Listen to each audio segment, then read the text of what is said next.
Anyway, who first used the expression OMG? Was it Hannah Montana? It wasn't Hannah Montana. That's my guess. It's a good guess. A reasonable guess. I'm guessing that in the past it's meant something else. No, as oh my God. Oh my God. Jesus. Oh my God. No.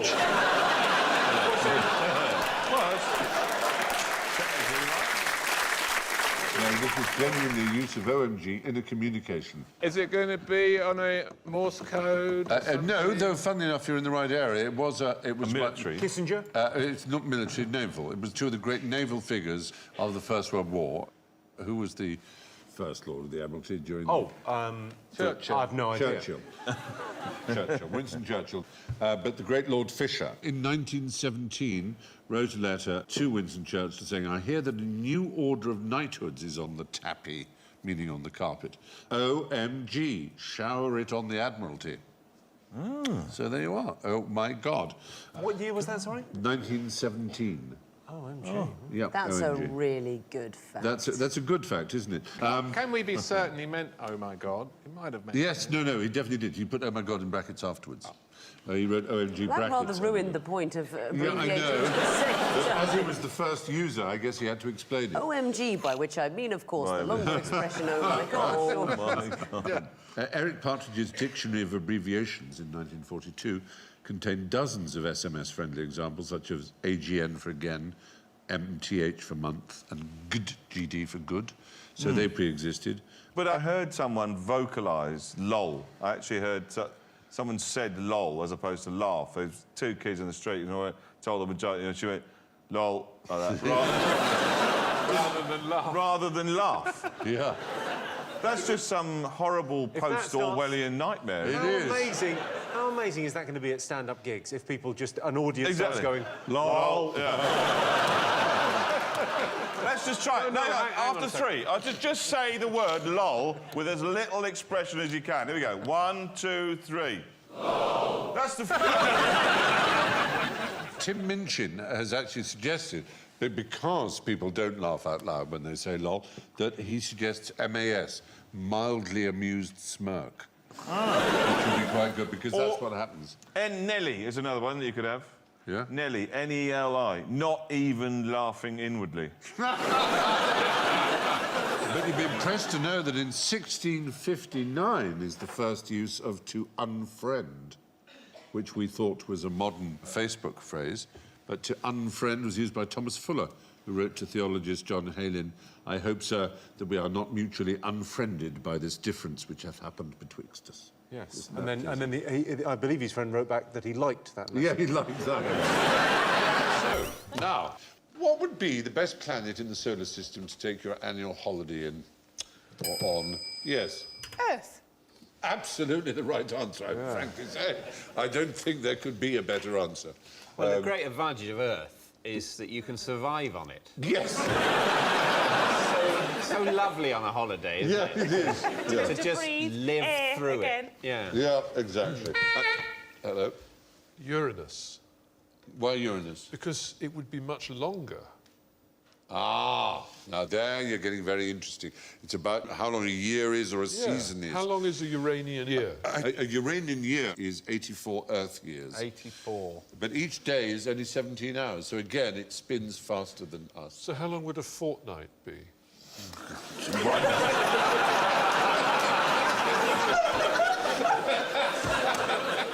It's a very good question indeed. 17 times 14 would be a fortnight. Would be a fortnight. How long's a year on Jupiter, then? A year is about 12 of our years, but it spins very quickly. So a day on Jupiter is only about 10 hours.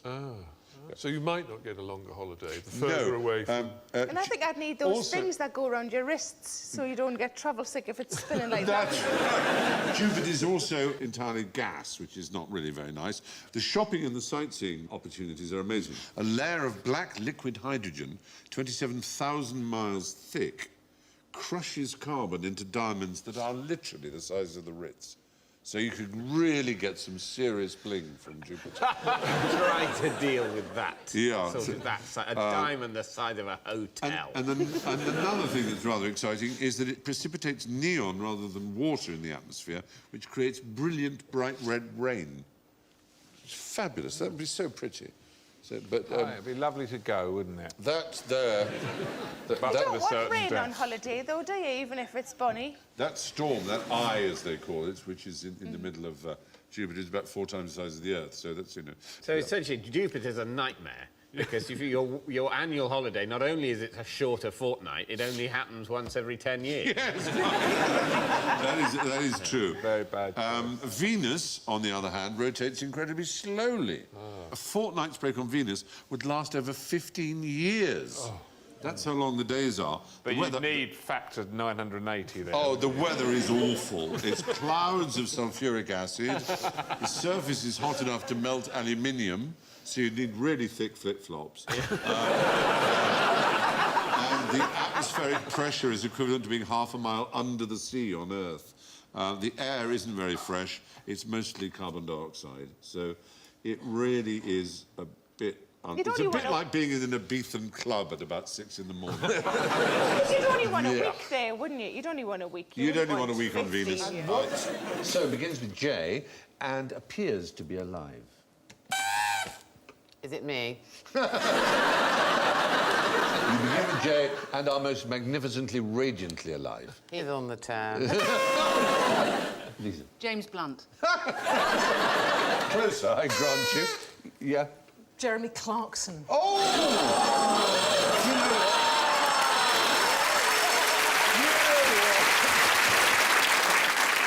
This is something that appears to be alive and quite obviously isn't. Jedward, then. I'm revising my...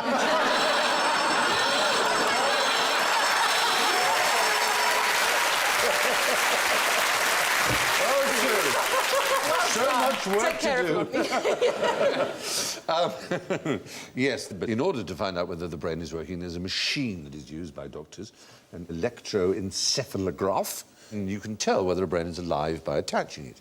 And there is something that quite manifestly isn't alive, but if you attach that same machine to it, will give off the same signals as a brain. Is it jelly? Yes. Fucking hell.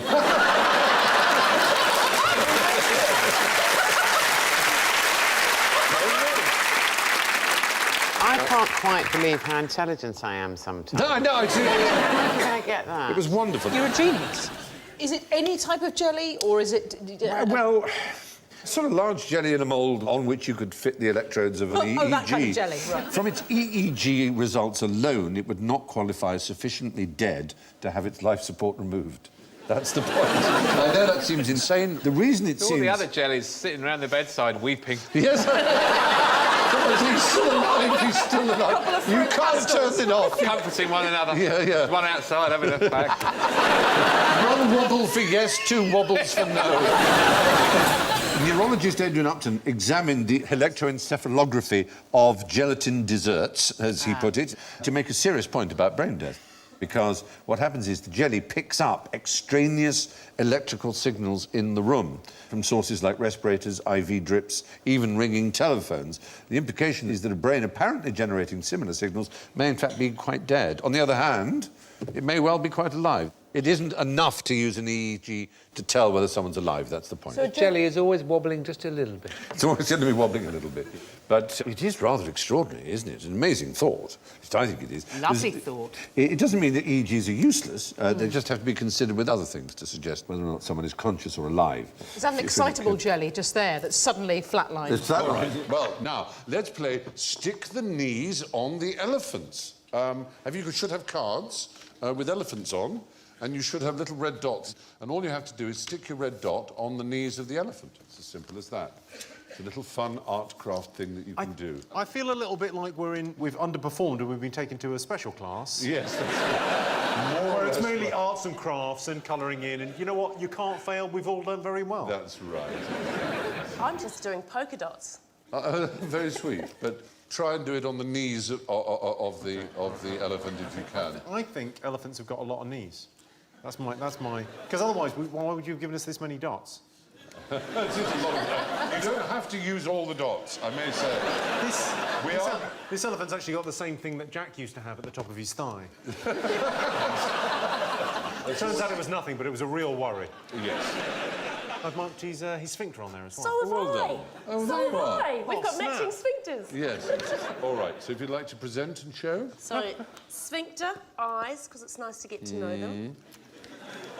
And 4 knees. Can you just tilt the cards forward a bit so they're not too shiny? They reflect on the camera I've there. gone 4 knees on each. Are you tilting it forward a bit as Sorry. asked? No, you're not. I can't get taken down to a lower class than this. Yeah, there you go. What are you doing, arts and crafts? Dear, oh dear, oh dear. Knees and knees. Well, I mean, I've got knees on the front, none on the back. everyone except Alan has at least managed to put dots on the knees, which are at the back of the elephant, because the front 2 joints are elbows. Oh. All mammals, essentially. Whoa, hang on. Whoa, Yeah. you're going to have to back up there a little bit. He's got elbows on his On leg. his front legs, yes. His front legs are essentially arms. I mean, the bones in his front leg are the radius and the ulna, just like ours. They're essentially walking on their hands and on their hind legs. And we may think of elephants as having 4 knees. They don't. They only have the 2 knees at the back. The 2 front ones are elbows. It seems unlikely, but it's true. That means my interesting bar fact that I tell everybody, that the elephant is the only animal in the world that has 4 knees, is complete rubbish. Exactly. And it's a common fact you'll find on the internet, and it's a lie. Wow. And any zoologist will tell you so. So, I'm afraid it's -10 to everybody except Alan. That's very good. So, well done, Alan. In fact, you got it right, didn't you, in the end? No, I didn't. I put 2 knees. I thought it only had 2 knees. Which it does. But I put them on the front. Oh, the you elbow. Yeah, well, yes, you get the -10. How many jellyfish are there here? In that picture? Yeah. What is it? One with a very flamboyant hat on. Sorry, where are the words with a flamboyant hat on? It was the one that was enough, but it is a flamboyant hat. The flamboyant hat gives it its name. If you've ever seen a Portuguese conquistador, they wore hats like that. They didn't have many in Croydon. They didn't know, but Is it a man o' war? a Portuguese man of war is what it is, but it's not. I'll give you a clue that it's not a jellyfish, and it isn't even a single creature. Portuguese man of war is not one animal. It's a colony of animals that operate together as one. Like the Borg. Incredibly, yes, we are Borg. Exactly. We are Borg. Why isn't it We called are jellyfish. Why isn't it called the Men of War then? I know it should be, because originally people didn't understand that, and so they called it the Portuguese man of war because it looked like a Portuguese helmet on the top. The inflatable bladder along the top is one creature which provides buoyancy and works as a sail. The tentacles are separate and carry the coiled, spring-loaded harpoons, which have the most incredible speed. They explode in 700 billionths of a second, which is the fastest known animal mechanism on Earth, and it's very painful. And there are other creatures that make part of this colony, gastrozooids, which digest the food, and gonozoids, which are the gonads, the sexual reproduction So part they're of it. separate. So you've got They're actually separate creatures. the stomach floats along, and then you've got the gonads behind. Yep. So the stomach's looking for its bollocks, essentially, in the middle of the... It's called a siphonophore, that kind of a creature. And because they drift passively, they collect in vast herds of thousands or so. And that's why the appearance of one is enough to clear an Australian beach, as you probably know. You've seen, because one tends to mean there are going to be lots. And the sting is very painful. 10,000 Australians a year, on average, receive a Portuguese man-of-war sting. Not pleasant. Toughens you up, though. No, exactly. I mean, that's exactly. life, isn't it? One day it'll toughen you up enough to win a test match against us.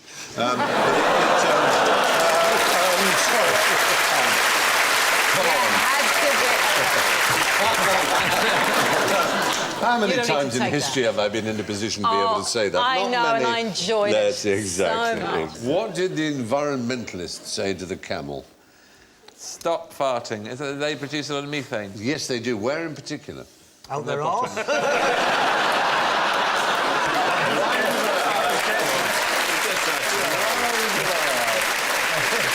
No, there's a particular place where camels are Known for it. extremely numerous. Egypt. Yes, but this is a place Oh, no, where... Australia. Is it Australia? Australia. We've got more wild camels in Australia than anywhere else on the planet. Exactly. They have the highest number of feral camels. In fact, they have 1.2 million of them. I like rats. They're vermin. Yeah. They get in your house. Yeah, It's and a you can nightmare. see only that sign could be Australia, couldn't it? Look at it. Camel, wombat, kangaroo. But the fact is, they export them to Arabia for meat right, they and do, for yes. racing. Because they're a finer sort of species of They were brought over originally as a pack animal to Australia. They seemed very natural because Australia's a dry country and camels survive well, obviously, in dry climates. People thought perfect, but of course they bred and they bred and they bred, and suddenly you've got these 1.2 million camels. Yeah. And they do an enormous amount of anal wind expulsion. they were on a download, actually. Yeah. 45... It's actually... They supported orchestral to be fair manoeuvres in the dark. To be fair to them, it's not so much anal as oral. It's 45 kilograms of methane a year. It's quite extraordinary. It's a sixth the amount of the average car. So now there's a company called Northwest Carbon, which has set up a thing where you offset your carbon footprint, if you're an Australian car driver, by paying this company to go and shoot camels. Which is basically a bit unfair because, let's face it, Europeans with cars are as unnatural to Australia as camels are. And it seems a bit unfair. Why shouldn't the camels shoot the humans? Yes.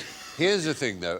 While we're talking about all this whole business of ecology, Sainsbury's, the supermarket chain, very useful supermarket chain. The great thing about Sainsbury's, it keeps the scum out of Waitrose. All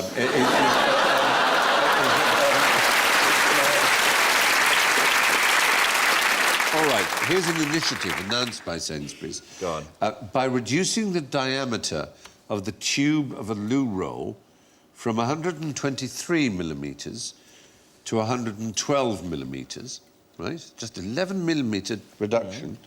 They will be able to fit more rolls into the same lorry. Given the scale of the loo roll market, we use 45 to 50 rolls a year each. And that's including you. I do that over weekend. Yes, all right. This will mean 500 fewer lorry trips a year just by doing that, by reducing the centre tube by 11 millimetres. Well, this is the principal difference between men and women, in my view, is the amount of loo roll that women use is unbelievable. What is it about humans and big ears? They get bigger. They get bigger. Ears get bigger. Yeah, I mean, old men do seem to have longer ears, but the trouble is no one's done a study where they've measured their ears when they were younger. Because it could well be, it's logical, The head's that getting actually smaller. having large ears is a predictor of a long life. I know what that man did for a living. What's that? He was a bowler hat model.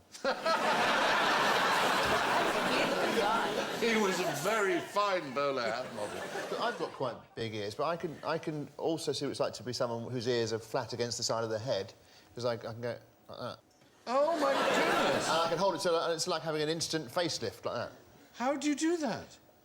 Well, I can't really talk like this as well. I'll tell you later. It means I can do a thing like when you do it on a roller coaster and you're just going to over the top, you go.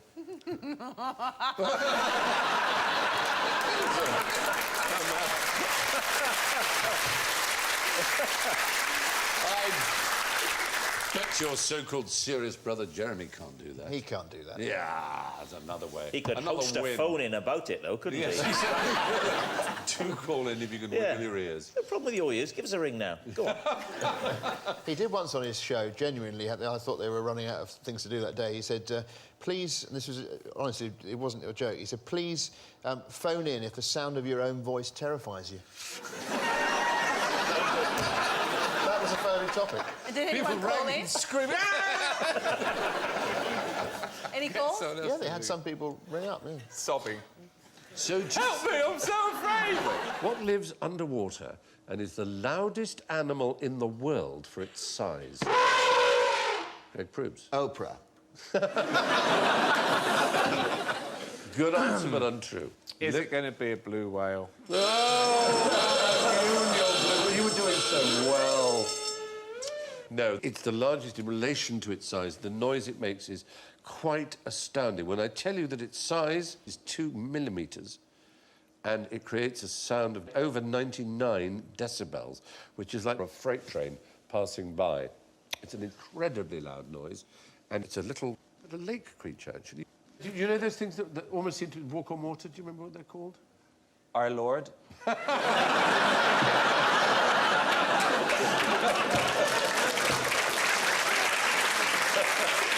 You could call this the Jesus insect if you wanted. It's a water boatman. The water boatman is a beautiful little creature, and it uses the surface tension of the water, there you see, to walk along the water. That's a pond skater, of course.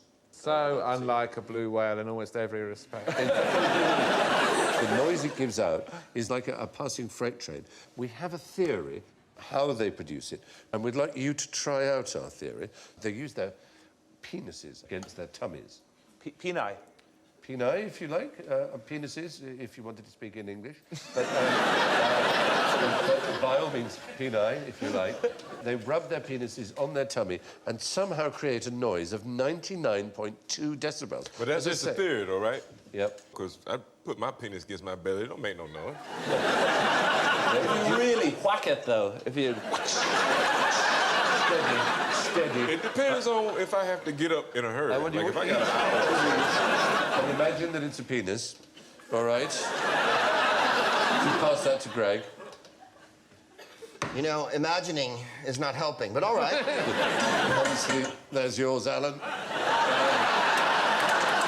No. You can have a normal one.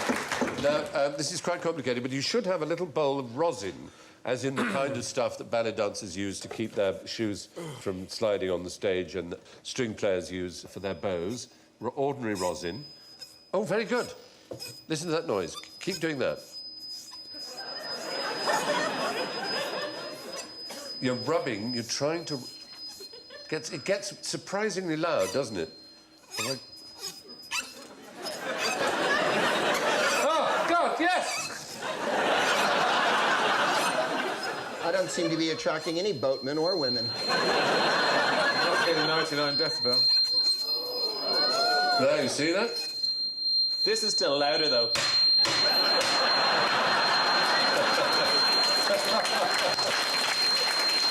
Is that yours?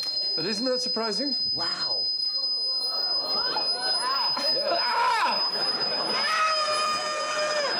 It was like Mars attacks. Yeah. Our brains will explode.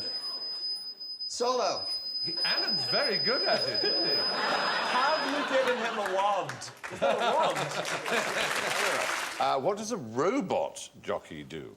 Ah, yeah, these robot jockeys ride camels, don't they? You are good, and you've already got the points. Yeah, the robot jockeys, they're a form of racing in Dubai, in particular, and perhaps across in the developed UAE, generally. They have camel racing, and the camels, I think at that speed, probably couldn't take human weight on them. They have to be quite small. So I am presuming at some stage they experimented with either little people or with children. Children. Yeah. It was reintroduced by King Fahd of Saudi Arabia in the 1970s, and children were indeed taken from their parents and were forced to be the jockeys on these camels. What do you mean taken from their parents? People would just turn up at a random house? I'm afraid, as you probably know, much of the service industries are performed by Sri Lankans and Indians. The Gulf Arab people themselves don't do much of the basic work, and it was Indian children who were taken to be jockeys. It was not a pleasant story, and there's no way of dressing it up nicely.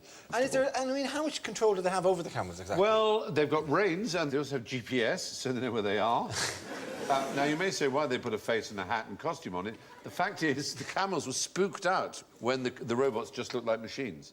The camels were much more relaxed at the idea that it was a human on them, because they've sort of grown used to the idea. Right. So these only weigh a few kilos.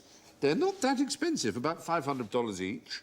They whip the camels by remote control, because the managers are following in a truck. So they do whip, I'm afraid. They're far lighter than the child jockeys, and I suppose it's less inhumane. They were designed in Switzerland. Please, may I tell you the only camel joke that I know? Please. OK. There's 2 guys in the army out in the desert, and there's a new recruit, and there are no women around at all. And the new recruit says, "What do we do for sex?" And the old guy says, "I'm afraid it's the camels." And so that evening, they're all let out towards the camels, and the old bloke's running really fast. And the young guy says, "What are you doing? It's only a camel." And he goes, "Yeah, but you don't want to get an ugly one, do you?"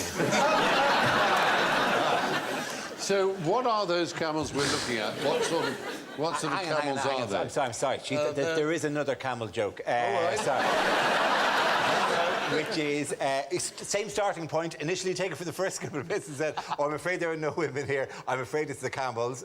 So late at night, the guy declares, I can't take it anymore. I'm as horny as hell." And he goes out and he rides the camel. And he comes back in and goes, "Well, that's the best we can do." And the man says, "Well, actually, when I said we've got the camels, we normally ride them into town."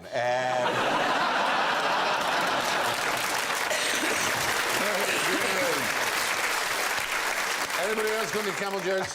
No. How far can you go on a cup of joe? A cup of joe being an Americanism for...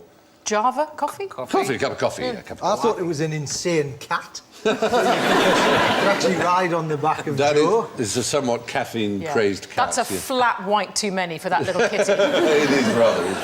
How far you can actually go in terms of energy? No, it's more literal than that.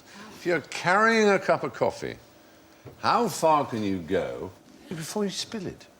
This is actually all down to science. What is the science of the movement of liquids called? Wobbleology. Fluid dynamics. Yes. Fluid dynamics is a whole science. Fluid dynamics. It's a whole science, and the most important one, and much has been discovered as a result of fluid dynamics. It is a very useful and fruitful area of discovery. But one of the things they've discovered is that the average human stepping pace happens to cause an oscillation, which means that between 7 and 10 steps, you are going to spill the coffee. You will set up a series of wave movements. That means the furthest you can go is probably about 10 steps before you will definitely have spilled some coffee. This is the Mrs. Overall effect. Yeah, exactly. But they suggest a flexible container to act as a sloshing absorber with a series of annular ring baffles. So they're just suggesting the... Annular ring baffles? That's right type of hobbit, surely. That sounds like space. You can order them online, can't you? I'll tell you what, the amount of times my annular has been baffled. I'm always down the Baffle your ring, sir. Yeah. Annular ring baffle is a bit of a tautology because annular means ring-like anyway, so it's a bit silly. Annular ring baffle. You used to take the baffle out of your exhaust pipe to make it louder. That's right, yeah. I mean, baffling is sound muffling, isn't it? But it's also absorbing waves, and that's essentially the same thing, because if you're muffling sound, you're absorbing the waves. If you put a baffle in your anus, that'll make you have quiet farts. I suppose it would. Until pressure built up to such a stage. Then you're potentially lethal. And you could have someone's eye out in the aisle at Waitrose, which you wouldn't want. But there have been more obviously useful... Baffle your ring, sir. There have been more useful applications for this business of this whole resonance business of building up frequencies that cause oscillations that can be dangerous. Have you seen Albert Bridge in London? There's a particular sign. It sort of leads from Chelsea. There it is. It's a famous sign. It's a rather beautiful, one of London's most beautiful bridges. All troops must break step when marching over this bridge. Why would that be? Something to do with an oscillation. Yeah, exactly. If you're marching in rhythm, chunk, chunk, chunk, chunk, chunk, you might set up a resonance that would cause the bridge to collapse. That's why Michael Flatley can never get north of the Thames. For a reason. He's furious. He's always wanted to go to Madame Tussauds. Right now, he's at the Elephant and Castle going, I can't believe it. I want to go and see the Queen. I just can't get over there. It's a bleeding nightmare, so it is. Shocking state of affairs. Good. Well, I think we've... Let's pin the knee on the bird. So stick a little sticker on the bird's knee. That's all you have to do. Well, it's never going to be where I think it's going to be. In the knee bit. Or it could be a double bluff. Oh, not a double bluff. Well, I'm going to put in an early pitch for there. I'm going to say it's got a knee in its neck. Right. Oh, yeah, that's how it bends its neck. And it's a little quirk of nature. Oh, and Jack's put one on. You're not putting it on the knee, where the knee is. But he No, bites. because the bendy bit would be... Oh, no, that could be like a little camp arm. The wings are going to be the arms this time, aren't they? The wings are the arms, aren't they? The wings are the arms. Wings are the arms. The legs are the legs. The legs have got the knees in. The legs have got the knees in. The legs have got knees. The knees wear the bend in the middle. The Bible is going knees, I'm going in. Going in, he's going in, ladies and gentlemen. I'm feeling a double bluff. You're just covering the entire animal with red dots, Cal. No, I've just You're just turning it into... I've given it a perm. You're giving it a coxcomb. There we are. So you've... Ah, dear, I'm afraid, Alan, you've fallen into our little trap. Those are not the knees. People think birds' knees goes backwards. Those are ankles. Oh, you see? You see, those are ankles. Something like that. Here, maybe? There. Now, Jack. Points for Jack. You lose one for the bottom one, which is there. Forget that one. Exactly. It's an unusual flamingo, and then it's got a duck coming out of its arm.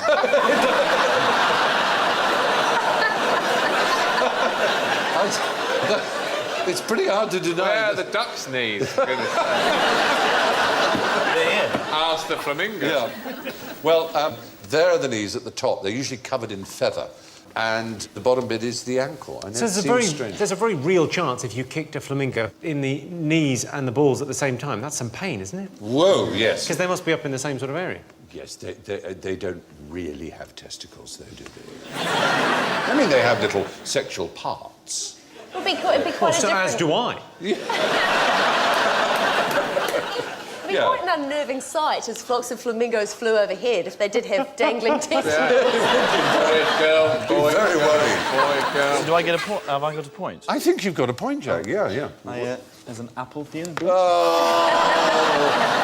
Oh, I can't tell you how much that works. That always works with me. Thank you, Jack. Oh, bless you, apple. Starts with an apple, next thing you know, you're in some sort of therapy. Be careful. The rules on a pirate ship. Rules? Yeah. What sort of rules would they have? Obviously, they've got a captain. Yes. So he's in charge. So I imagine he gets most of the gold and whatever they find. Well, oddly enough, now, they had two senior officers, the captain and the quartermaster. And the captain could be vetoed by the quartermaster on all matters except battle, except rules of engagement when fighting. And they had strong laws. And the quartermaster was, he was about how much they divvied out, including he decided how much the captain got. The captain had no special quarters. He didn't have a, wonderful room such as you imagine in movies. So it's not exactly hierarchical. It's kind of a rule of two, the quartermaster and the captain. Otherwise, it was more or less a democracy in a strange sort of way, but with strict rules. For example, in Captain Bartholomew Roberts' ship, the Fortune, there was no gambling. It was like a boarding school. No smuggling girls into the dorm. No playing music on a Sunday. And lights out at 8 o'clock sharp in the evening. Rubbish being a pirate. I know. That's not quite what you imagine, My is dad, it? the captain. That's rubbish. Where are you going to smuggle these girls from, anyway? That's true. Do you rescue one from the sea? No. When it came to women aboard, the articles of Captain George Lowther, who was a famous pirate of his day, said, if at any time you meet with a prudent woman, that man that offers to meddle with her, without her consent, shall suffer present death. So meddling with a prudent woman without her consent got you death. So they really were very strict with each other. So meddling was rape, really? Well, I think essentially we're talking about rape. That lost its meaning by the time Scooby-Doo came on. Exactly.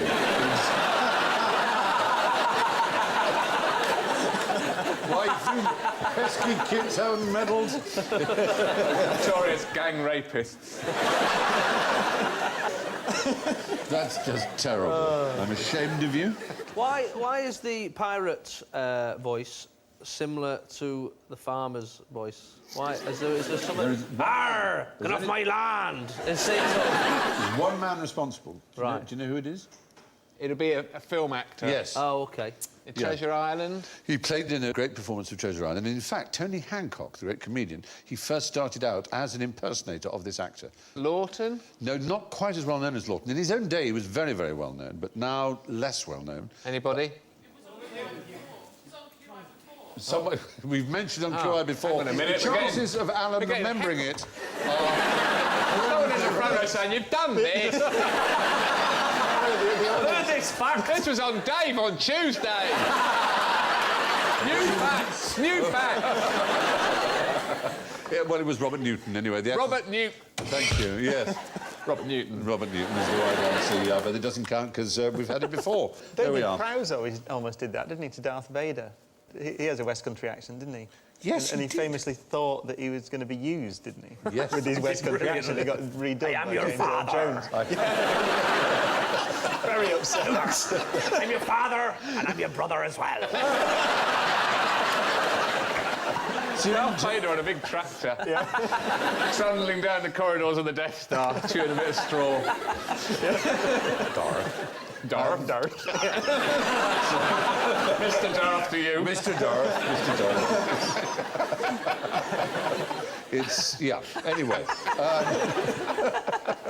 You know the skull and crossbone flag? Yes. Did they really have that? Because, I mean, that's really giving it we away, definitely isn't it? covered that in the last Oh, series. really? I must have missed it. Alan will tell you all about it. Go on. Jolly Roger. Well, yeah, everyone knows it's called.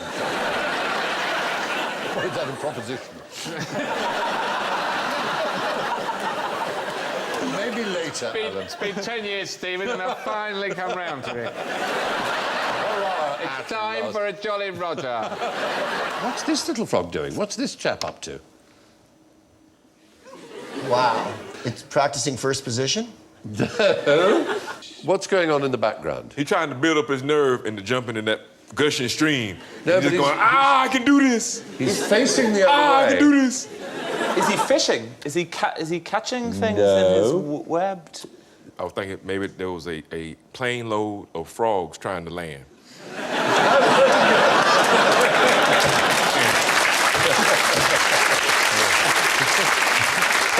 Well, you know, air traffic controller frog. Air traffic controller frog. What is it about the background? Running water stream. What does that create? If you've got a waterfall behind you, how do you communicate with your neighbour? How do you shout? Sign language? Yes. No. Semaphore. Really? It's the semaphore frog, because it lives by waterfalls and cataracts, and so little won't get heard. So that's how it communicates. Basically, it's saying to other males, this is my territory, keep away, or it's saying to girls, here I am. It is a wonderful sight. It solved the problem of the fact that it can't vocalise because it lives in a noisy environment. There are other ways of attracting mates which are unusual. Yes? The internet. If only you'd said what you often call the internet. What do you sometimes call it? The interweb. Yes. Web spiders. Spiders, yes. Spiders make webs to catch prey so they can survive and thrive. But there's a particular breed of spider. They ejaculate into a pad of webbing and transfer the sperm-laden pad to their palps, which are like their antennae, and then they wave them around to attract the female. I've got some sperm here. I've got some sperm for you. Oh, God. I used to do that to my ex-girlfriend because... Why am I not surprised by the word X in there?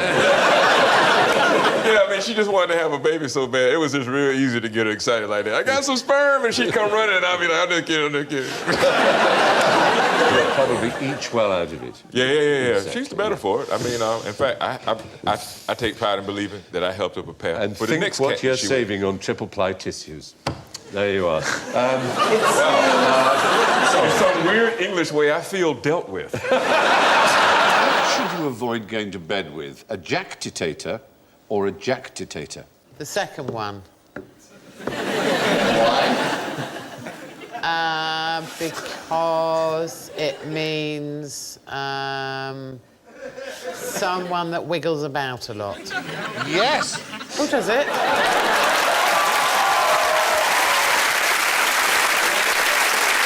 Yeah, the official name for it is Willis-Ekbom disease, also known as restlessness or particularly restless leg syndrome. That's one meaning of jacketation. The other... yes, the other is... Is speaking unpleasantly of somebody. Okay. No, nice that you're trying, and don't be put off. It's a very specific, I won't say crime exactly, it's a malfeasance, possibly. Yes. It's a wrongdoing that people do, and that is to maintain that you're married to someone when you aren't. That's right. You are so angry because if you... Why are you angry? If a man says, oh, yes, she's my wife, we're married, she goes, no, we're not.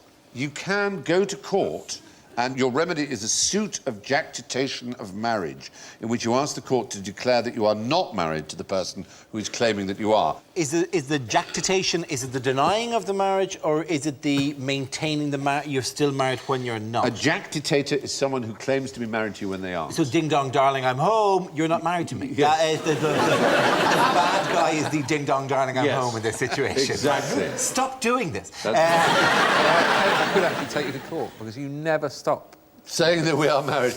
But we're married in comedy, Alan. We're married in comedy. There you go again. Comedy and erotic love. Those two, surely. Hello. Do you know what the opposite is? Because my husband often says he's not married. It's party treat time now. Isn't this exciting? I've got something really interesting for you to try. It's powdered miracle berry. Now, you should have a little cup like this. So if you can instantly put that pill, as it were, that's in your cup, in your mouth, I promise you it's not going to hurt you. We don't even question. Don't swallow it. We're just doing it. Yes, don't swallow it. Please do it. Don't swallow it. Show me your Don't swallow titties. it. We've been down this road before, mister. Only bite it when you see the whites of the eyes. Don't bite it. Don't bite it. Just really roll it around your mouth. Roll it around your tongue. It's quite sweet. It takes a little time for it to work, but when it does work, it's rather extraordinary. It's like a dead refresher. Yeah, it is, exactly. It's exactly what it's like. But just to try and do a bit of action on it, just so that you can get it to dissolve, spread it all over your tongue. It is quite miraculous. It's why it's called the miracle fruit. It's rather exciting. I've slightly crunched mine. Oh, well, don't worry. Don't swallow. Don't swallow. Just keep... Why not? Keep it in your mouth. There's a good reason. I want for it to cover all of your tongue, because it does something extraordinary to your tongue, and that's what you're going to discover. So keep sucking. Keep sucking. I must remember this speech. Yeah.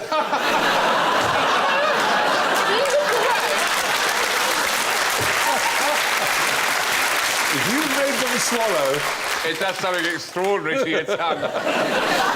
Don't swallow it. So do you feel you've kind of more or less coated yourself in it? Yeah. What it does is it actually gets rid of your tongue's ability to detect sour and bitter. So I want you to just take a bite on this lemon. You'll find, when you bite on the lemon, that it's not exactly sweet, but that it really has taken away 90% of its sourness. I'm going in. Isn't it? Your whole pill? I've done a lot of coating. Oh, it's delicious. Isn't it? It's extraordinary, isn't it? Oh, that's good, isn't it? None of you has pulled the kind of... That is like a really sweet orange. Exactly. It's I'm bizarre. going to regret it later. It is a most extraordinary experience. I love that. Ooh, and that will last. That will last for about half an hour, 20 minutes, half an hour. I'm going to have chronic You'll be able to have gastritis in 20 lime. minutes. And it was very popular, this miracle fruit. They used to have parties where they'd have this kind of rainbow of different flavours that would occur, because it takes away your ability to taste the bitter or the sour, or indeed the salt. So everything becomes sweet, but it retains a little of its own flavour. But it does work, Amazing. doesn't it? It is, absolutely. Although it is vitamin C, so internally I'm rebelling. Just for the very fact that might even be slightly healthy. Absolutely. No, a friend of mine used to go and feed the horse at the bottom of his garden when he was a kid bits of lemon, because it used to make brilliant faces when he... That's just naughty. It is cruel. That's very naughty. Very entertaining. I'm going to save one in my pockets. I'm going to have one later. I'm going to give one to a friend. Yeah.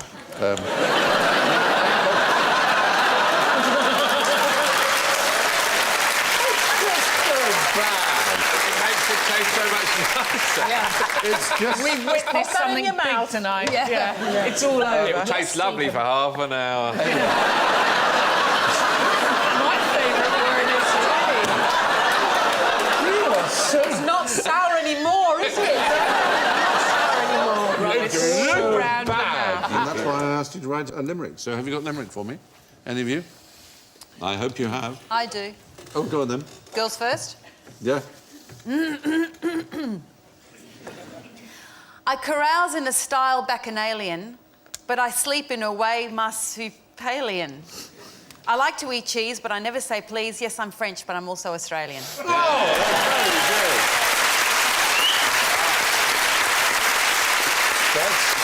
It's certainly better than the one I know about Australia. There was a young man from Australia who painted his arse like a dahlia. Tuppence a smell was all very well, but threepence a lick was a failure.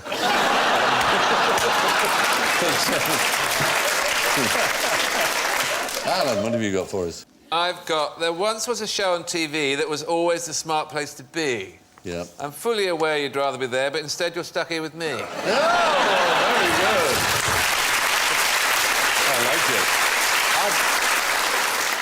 I like it. I've got one about Rob Brydon. Oh. Just because I found something that rhymed with Brydon. Yeah. There was a young man called Rob Brydon whose favourite film was The Poseidon Adventure. He would watch it regularly. That funny old man called Rob Brydon. That's not an easy one. Yeah. It's easy to win on QI. You don't need an IQ that's high. Try not to be haughty, just be a bit naughty and make sure you please Stephen Fry. Yeah! Very good. Yes, Rob, what have you got for us? Nothing, as will become evident. There once was a chap called Tim Vine. Oh, hello. Whose punning was simply sublime. Sat next to Alan. Oh, bugger. OK. There once was a man called Tim Vine, whose punning was more than just fine. Sat on the panel with no end of flannel, that lovely young chap called Tim Vine. Oh, that's very good. Very This is one I read in one Piccolo book of jokes. There was a young man from Devizes whose ears were different sizes. One was quite small and no use at all. The other was huge and won prizes. Oh, that's very sweet. I like that. Excellent. Well, the strange thing about Limericks is no one knows why they are called Limericks. They seem to have no relationship to the town of Limerick, but they continue to be popular and sometimes excessively rude. There was a young chaplain from King's who talked about God and such things, but his real desire was a boy in the choir with a bottom like jelly on springs. What is it about software engineers that drives people to violence? I don't like software which anticipates needs I don't have. The sort of spell checker thing which corrects your spell which you didn't want to spell. I've got RSI now from correcting the corrections on my phone. If I want to type the C word, and I do sometimes, it comes up with Cynthia, and that's my mother-in-law's name. And she's lovely. It seems so unfair. Let's hope it doesn't work the other way round.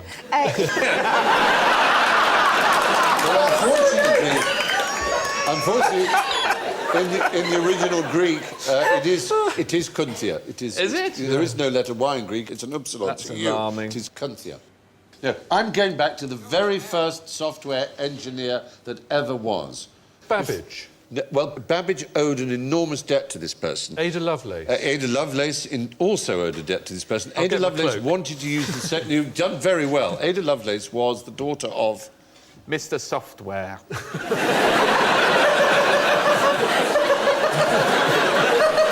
So disappointing. Because, you know, Mr. Baker, don't you? Yes, you do. Mr. Butcher. Old Mr. Jeremiah Cooper. Software. But it's so much more interesting that she happened to be the daughter of Lord Byron, and she was one of the great mathematicians of her age. And she was a woman we should celebrate. And she was a colleague, as you say, of Charles Babbage.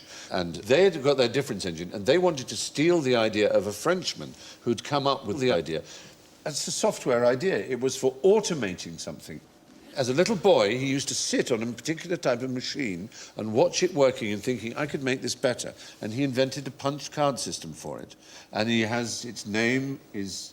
It's not those pianos that No, play no, themselves. pianolas use the same system, but this is before that. It's much more useful because it made something everybody in the world wanted to buy, which is clothes and textiles. Oh, is it for, like, a pattern on a loom. cloth? A loom. Right. It's a loom, and it's a particular kind of loom. Jacquard is the name. Joseph Marie Jacquard.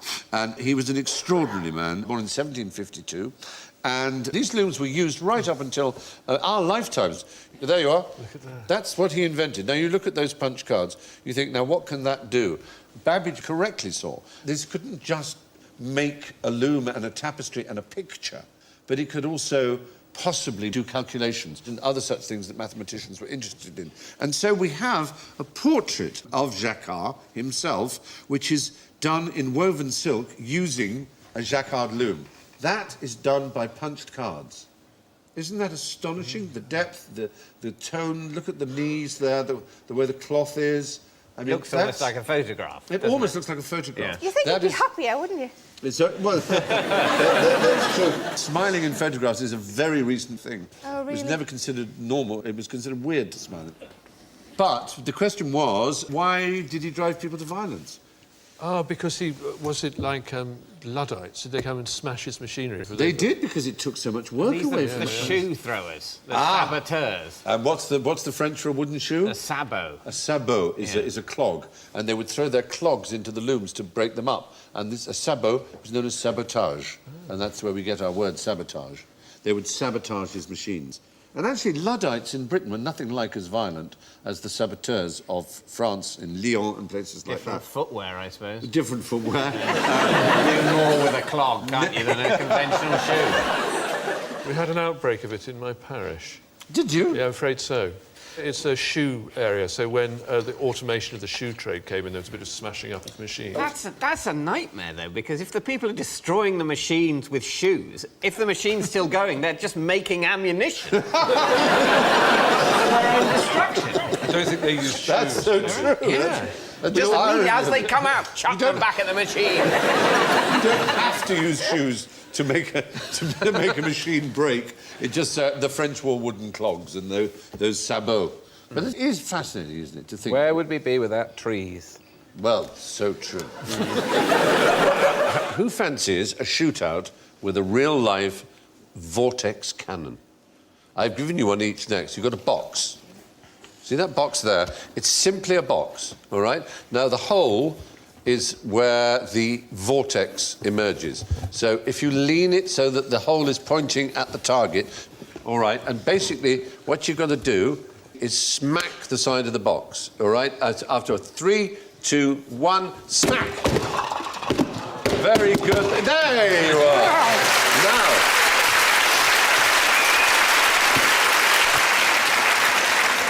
what are you doing? But what we can, yes, what we can do before you destroy the box, before you destroy the box, you can do something even more exciting, and that is fill it with smoke, and it will demonstrate what in fact was happening with the air. You should all have smoke machines. That's it. Fill it with smoke, fill it with smoke, fill it with smoke, and now, look! Look at that. Just a gentle tap. That is a vortex. There's beautiful smoke rings. And a lovely one there.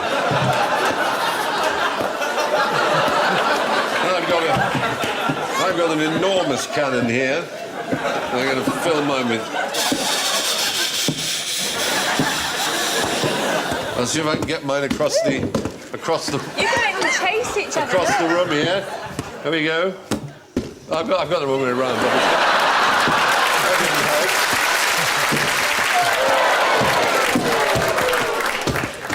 help. We'll let the smoke drift a little.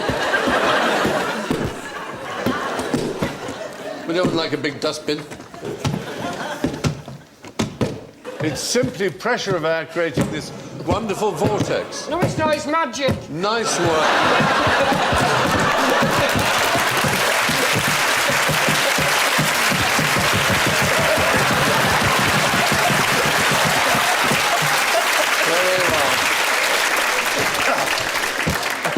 Basically, ladies and gentlemen, that's it. Hours of fun can be had playing with your own homemade dubious theory about Alice in Wonderland for you, if you're quite interested. A dubious theory from Stephen Fry. Yes. Alice in Wonderland isn't a wildly imaginative children's fantasy after all. It's a bitter, satirical attack on Victorian mathematics. Dubious or not, visit aliceschmalice.co.uk to review the evidence and decide for yourself. A dubious theory from Stephen Fry. I like that one, and I like that one a lot. It's an interesting theory, and there's a book written about it. The fact is, as you know, Alice in Wonderland was written by... Lewis Carroll. Who was in real life... A dog. Charles Dodge. A dog. so right. The last letter was wrong. It was a don. A don. A don. Yeah. Don. Don. That's what he meant. In other words, he was a fellow of an... Autocorrect. Autocorrect. Damn you, autocorrect. He was a mathematician at Oxford. Yeah. And he was a very conservative, classical mathematician who believed in Euclidean geometry and things like that. And there was a new world coming into maths that would resolve in David Hilbert's famous questions and the Poincaré conjecture and Riemann's hypothesis and all the things that Alan Turing and later mathematicians The invention of devoted number themselves. 9, of course. The invention very, of number... very controversial. I've never taken to it myself. Squeezed it in between 7 and 10 and 8 and 10, in fact. Yeah. 8 came even later. 8 came later. They needed it for the war. That's right. Yeah. So weird. They needed it for bingo, I think. No, but the fact is, he didn't like the way that maths was becoming so extraordinarily abstract and pure and less to do with either symbolic logic, which was his particular subject, or, as I say, the beauty of plain geometry, which he loved. And so this particular author, Melanie Bailey, argues that the scenes, particularly the Mad Hatter's Tea Party, the encounter with the hooker-smoking caterpillar, and the meeting with the Duchess, whose baby turns into a pig, all that sort of absolute nonsense, he thought typified modern mathematics. And most of all, he added in the later story, the Cheshire Cat, who disappears leaving only a grin. It's a humorous way of making a serious point about the futility of abstraction. How can the cat leave a grin behind? The cat was brilliantly played in the Tim Burton film by who did the voice of the cat? It was superb. Oh, God. Hugh Laurie. Hugh Laurie, that's it. That's it. I knew it was someone good. Minus 2,000 points. Anyway, Melanie Bailey, the author of this book, reminds us that his other works are painfully dull and moralistic or very technical works. In fact, Queen Victoria read Alice and loved it so much and said, I do hope, Dr. Dodgson, that you will dedicate your next book to me. So he wrote a book called something like Problems in Symbolic Logic. To her Majesty Queen Victoria, you must have read it and thought, what the fuck is it?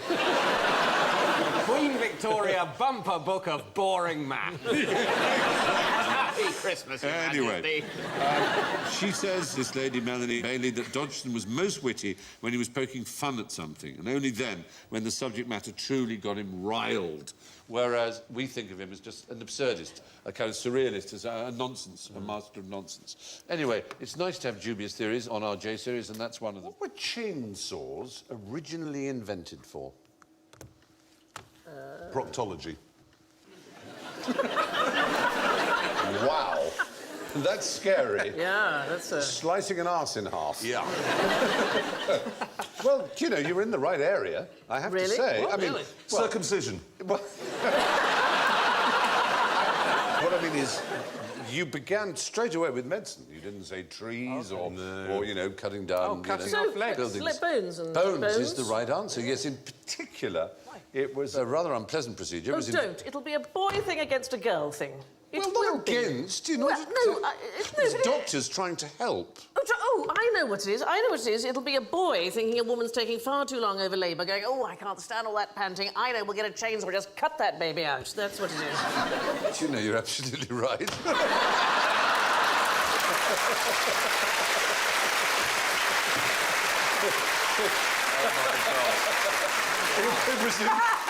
It was in 1783. That's no excuse. It was two Scots doctors called John Aitken and James Jaffrey, and it was called a symphysiotomy, and it was a procedure to widen the pelvis if the baby's head was too large to pass through. Oh, can you hear the high tone of all those sighs? About this picture. It's a bit eye-watering. It's a ladies' ward, so of course there is some baking going on. Yes. On the left. Cake display cakes. And I tell you what, Buns in the oven, Stephen. You see what I did? Buns in the oven. they didn't really, darling. I'm afraid they did.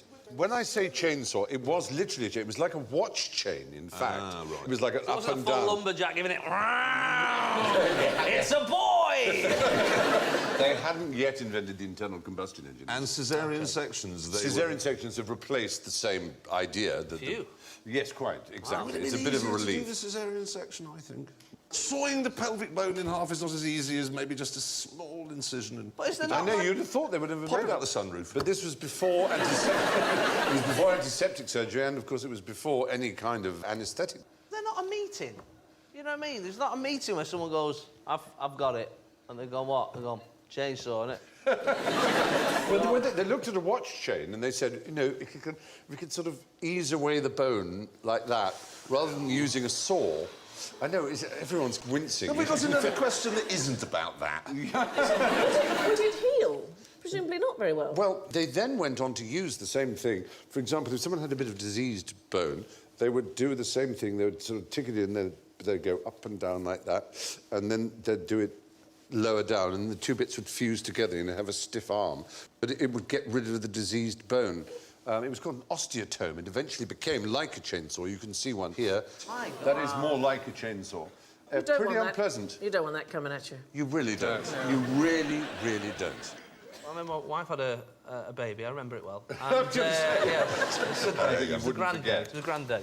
But when she had a baby, and there's a point where you go in to see the fella who's going to sort it out on the day. That's him, yeah. He's got an official title. And you go in to see him, and as the husband, he says, right, you sit there on a chair, and then he pulls the curtain across.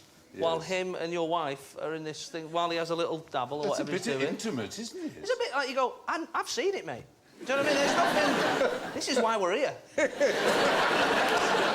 Well, you don't look when that happens, though, do you, at the moment of conception? Do you actually have a look?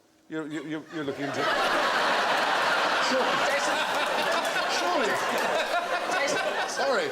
Stephen doesn't need to know, Jason. He doesn't need to know. You're gazing lovingly into her eyes. Gazing lovingly at the Born Identity, which is still on the television. As you reach for your drink. What do you think, darling, that he's got a periscope at the moment? I'm sorry. I don't know why you and I are having this conversation.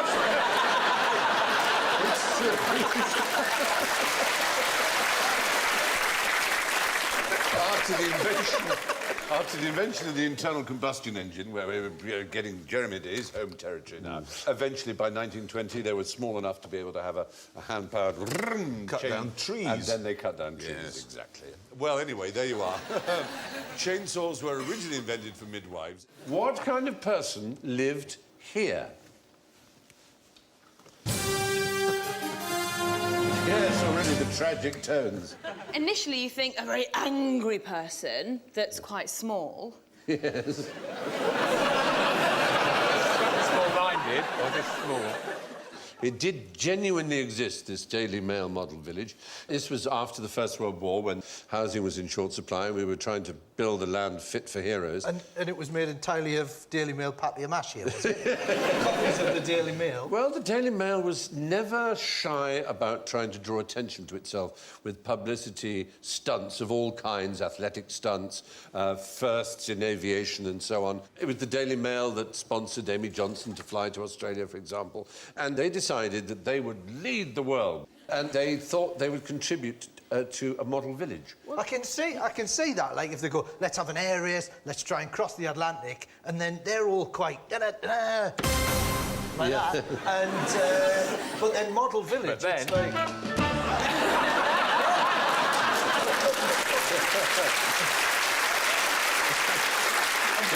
It's the sort of thing where, like, you know, Richard Branson said, right, I'm going to send a rocket to the moon and I'm going to take people. And they go, wow, Branson's amazing, we're going to fly. And when we get there, I'm going to build a model village. Yeah. Well, I suppose you have to go back to after 1919, all those people wiped out by Spanish flu. Before that, all those people wiped out by the First World War. And the Daily Mail thought we needed a new modern Britain with new modern cities. And so they devised this village, which they thought were going to be absolutely marvellous. But the plans were a little overambitious, and they were overtaken by the... Guardian Village. The company who owned the land around and who named this new town Welwyn Garden City. Oh. Yeah.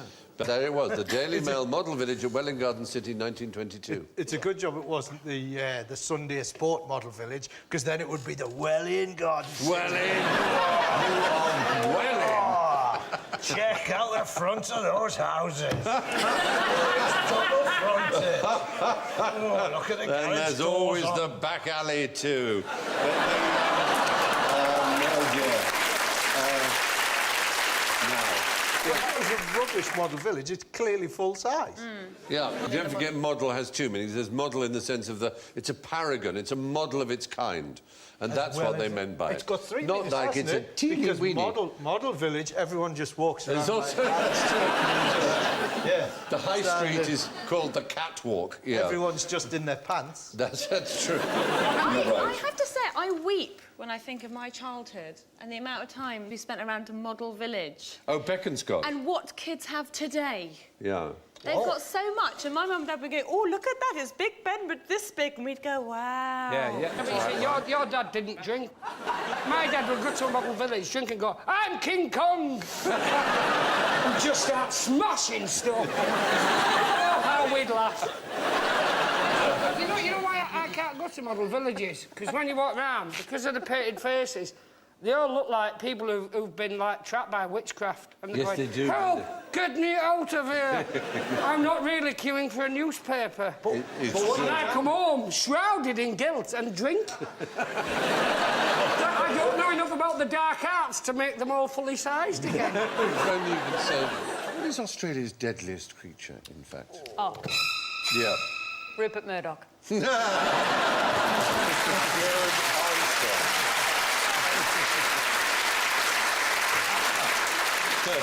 After Rupert Murdoch. sorry about After the Rupert fact he Murdoch. came here. Yeah, Sorry. excluding a member of the human race, which I'm not sure whether that does or not, but anyway... Is it the spiders, the funnel web, the red... It's going to be something on the road, isn't it? It's the box jellyfish.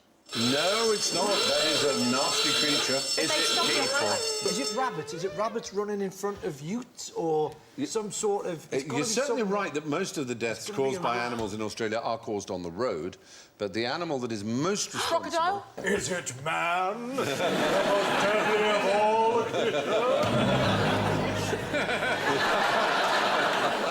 Snake. Shark. No. Can you say that? I'm not born there. It's not a bit of cat, though. In the year under the sample year we're taking, one human being in Australia was killed by a cat that year. But 128... A cunning plan executed skillfully and quietly. It's the road. The road's involved. Often the road. Are the people in the car at the time? Sometimes, yes, Oh, but, kites. Is it the- but the- sometimes they're on the animal involved. They're on the horses? That's a horse, yes. A horse. More people are killed by horses than... It's a very angry horse there. That one needs a dental hygiene appointment ASAP. Seriously does. Yeah, because they fall off and break their neck, or indeed they cause car crashes and so on. And horses kill 3 times more than the ones you've mentioned. When we lived in Australia, my wife bought a horse, and she's desperate to try and get me to ride, right? So she said, I bought this horse, it's really docile, you'll be fine. They never are. So I got... Well, no, there was actually... The problem was it was too docile. What happened was it ended up being studied by Melbourne University because it was one of the few horses that was... medically got narcolepsy. So I swear to God, it's one of the rare cases of a narcoleptic horse. So she buys this horse, and she said she couldn't work out why every time when she was grooming it, it would get heavier. Like that. And so she couldn't groom it because it would fall on her. So she says to me, "It's fine. The horse is narcoleptic. Get on it." And so I got on it in full motorbike gear because I wasn't taking any chances. I sat on this horse and it started to just... And you know, normally you kick a horse to make it go. This one, he kicked it and it would go, what? Hey? Like that. To make it up. And sometimes it would fall asleep against the electric fence. So it would go like that. Hey! Hey! It's like Jack Douglas from the Carry On. Oh, well, that's my Narcoleptic kind of horse, frankly. Yeah. But it is the horse, anyway, that turns out. What are they doing? I thought it would be 10 times as exciting as a swing boat at the fair, but it wasn't. There was no sensation, just a lot of noise and wind. My hair was blown into a tangled mess, which couldn't be combed out for days. The inventor of the hairdryer. Is it Ryan May on the latest Thorpe Park ride? Well, we're with a transport experience, and this person was famous for their achievement in it, but the first time they tried it, as they say, they thought they found it horrible, noisy, windy... Amy Johnson is the right answer. Very good. There she is. That's the J. And what was her great feat? She... Flew the Atlantic. Yeah. No, that was Flew across America. all cock and brown. No, she flew from... Flew to the moon. Oh, she flew from Britain to Australia. To Australia? Yeah, it's a heck of a flight. Did she ever come back? Yes, she certainly did. And when she came back, she landed at what was then the sort of London airport, which was Croydon Airport, and there were 200,000 people there to meet her. You're kidding. No, it was a sensation of the age. Was there a car boot sale going on as well?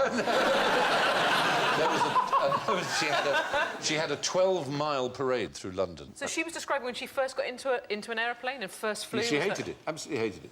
But she stuck with it and became, obviously, incredibly good. Do you remember who wrote the first dictionary in English? Oh, yes. Johnson. Samuel Johnson. Samuel Johnson? Oh. It wasn't Samuel Johnson. I led you down the garden path. Baldrick. Banked you. Baldrick. Probably a B, yes. Very good. We're going to have to write the whole dictionary tonight. Dr. Johnson's dictionary, which was written in the earlier part of the 18th century, was preceded by... Well, there was... Famously, the first there were dictionary. lots, weren't there? There was a Richard Mulcaster in the 16th century who came up with the name football, in fact, and indeed invented refereeing and the idea of football teams. But he wrote Elementary in 1582. He was the first to gather all the words which we use in our English tongue out of all professions, as well learned as not, into one dictionary.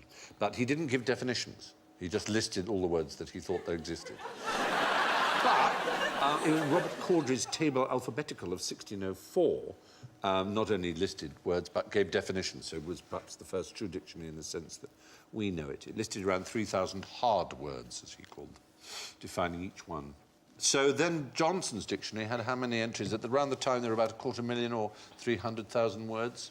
How many did he list? 42.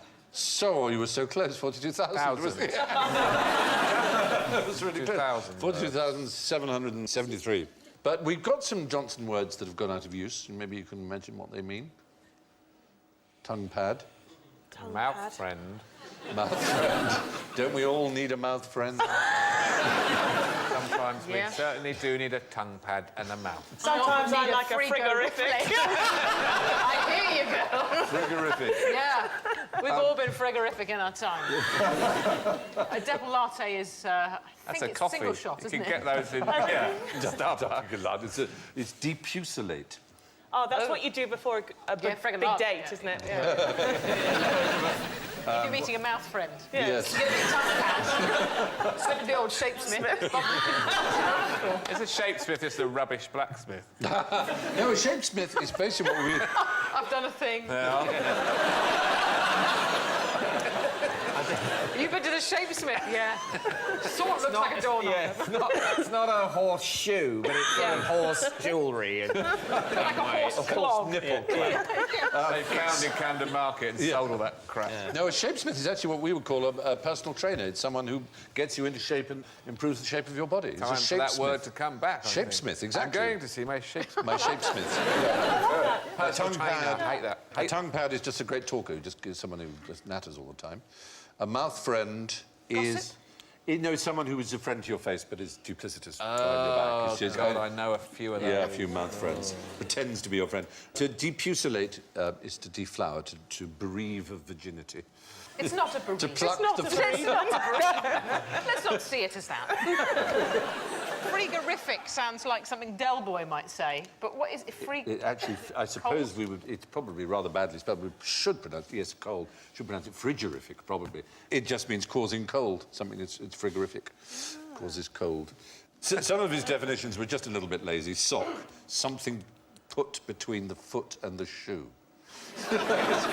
He must have thought, though, because, you know, previously the one before you say had been just of hard words. He must have just thought, look, everyone knows what a sock is. If you can read, you'll know what a sock is. Yeah, if you've got this book and you don't know what a sock is, then I can't help you.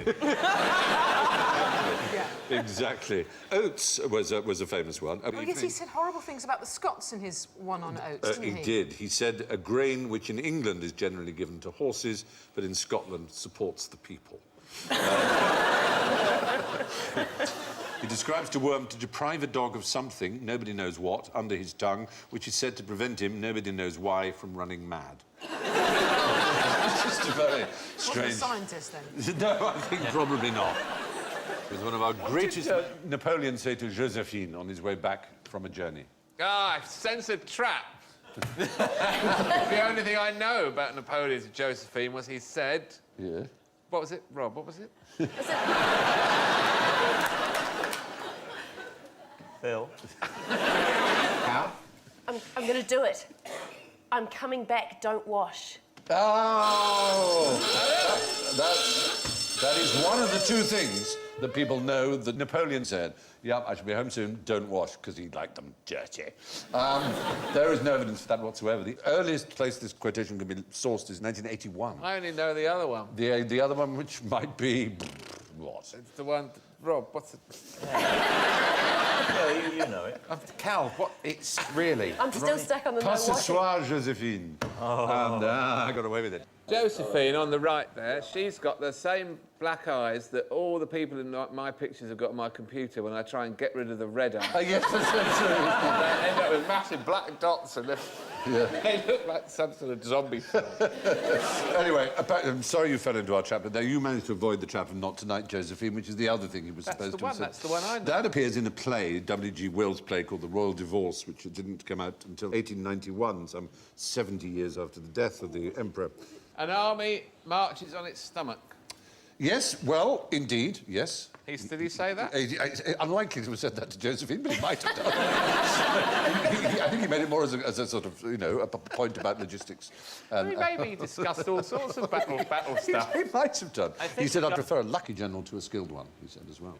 So we don't really know anything particular that Josephine and Napoleon might have said to each other. Do you know the capital of Alaska? Yes, you just said it. Exactly, thank you. Very good. Juneau is the capital of Alaska. Juneau. Juneau. But there's something unique about it. It rains all the bloody time, I know that. Well, it's not accessible by road. You can only get there by air or water. There is no road to Juneau. Sarah Palin can get there by walking on the water. Well. And can you tell me the biggest joke ever to come out of Alaska?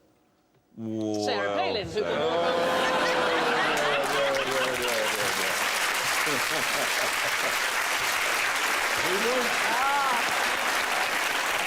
We're not forfeiting you that. It was so obvious. Oh, we weren't even going to forfeit it. If I had forfeited, I would have repudiated. We would have repudiated. Anyway, the point is, there is actually a famous practical joke, an April Fool's joke that came out of Alaska. It took a lot of preparation and it was rather extraordinary. We'll show you a photograph that might give you a hint. I mean, it's not really going to be easy, but what's in the background there? This is a volcano-based practical joke, and it's one that I read about it, and it very much impressed me because if you do a practical joke, which is, you know, cling film over the toilet, something simple. Yeah. The person who did this practical joke... It's a good one. It doesn't work for women necessarily, because we tend to notice when we sit down that there's some... But for men, I tell you, it's a hoot. There was a volcano... and a gentleman, I can't remember his name, I apologise, decided to try and make it seem as if it was erupting, so took loads of tyres and set fire to it, and then everyone came out of their houses and went, the volcano's erupting. Yes, Because it was absolutely so good. right. He waited 3 years till there was a clear April the 1st. He took kerosene and smoke bombs and tyres, and he dropped them down the crater and set fire to it. But in 50-foot letters, he did say, April Fool, and he warned the federal authority. He called them up, but he forgot to call the Coast Guard, who did panic a bit. But it was, fortunately, all taken in the right spirit. And his name is Porky Bickar. Porky? Porky. That was his nickname. Porky. He was American, so he was called Porky. Porky Bickar. And that is, aside from Sarah Palin, the greatest joke ever to come out of Alaska. It is a good one. I have to say, I am very... Take you back now to your childhood and innocence. You remember all those white Christmases? No? Okay. I remember one. Yeah. 1971. 1970. The January was 71. There you go. Christmas itself was 1970. Had you said yes, I would buzz you, because you don't remember any, because you're from the southeast. You might remember a few more, because South Shields has had more. We've actually tried to work out how many white Christmases you've had. We think you might have had them when you were 1, 3, 4, 5, 6 and 9. Wow. Which is actually quite a lot. That is quite a lot. Because in the whole of the 20th century, if you lived in London or the southeast, there were only 4 white Christmases. I know. It is extraordinary. And they were in 1927, 1938, 1970 and 1981. As we know, in the 21st century, we've had a few. But what's important about this is that in the early part of the 19th century, around about 1812 to 1820, there were 8 in a row. Oh. Now, why was that important to our culture? Is that when the song was written? No. No. A certain child was born in 1812. We were Jesus. Norman, you really do need a little bit of a religious education. This was an author, a writer, who created the idea. Charles Dickens. Okay, Charles Dickens. For the first 8 years of his life, it always snowed on Christmas Day. And so whenever he mentions Christmas, not just in A Christmas Carol, but in several other novels, it's always snowing. And this helps the myth in British culture of a snowy Christmas. He also lived at a time known as the Little Ice Age. You know this, I'm sure you've seen paintings of fairs on the River Thames. Yeah. There were times when the River Thames froze so solidly they would have fairs, not just fairs, they'd have bonfires on the ice. Those crazy cockneys. Yes. they could guarantee... Light a fire up. Yeah. It's freezing. Let's light a fire on the river on the ice. What could possibly go wrong? But the odd thing is, nothing did go wrong, because it was so thick, the ice. The last Frost Fair, as they were called, was in 1813-14 on the frozen River Thames. Wow. But anyway, this century we've had more white Christmases, as we know, but only 4 in the entire 20th century, and only 2 in our lifetimes. Yeah. More in Scotland. I'm really being very metrocentric here, and I apologise for Imagine that Jamie Oliver was to be crowned the next King of England. It's sort of... Not inconceivable in the strange world in which we live. President Oliver. What number, James, would he be? What would be his regnal number, as the official... Oh, no. Well, it would be different in England from Scotland. No, there's just one UK, so it would be the same in both. But what would it be? I'm desperate to say James III. Yes! No, because what happened was, when Elizabeth was crowned 60 years ago, she was, of course, called Queen Elizabeth II. But in Scotland, there was a bit of an outcry, because she wasn't the second Queen Elizabeth in Scotland, she was the first. They had Mary, Queen of Scots, when Elizabeth I was on the throne. So a few early E2R pillar boxes were trashed in Scotland, and there was a big fuss. And Winston Churchill, who was Prime Minister in 1953, he sort of decided that 350 years I know, people, let's long memories on these things.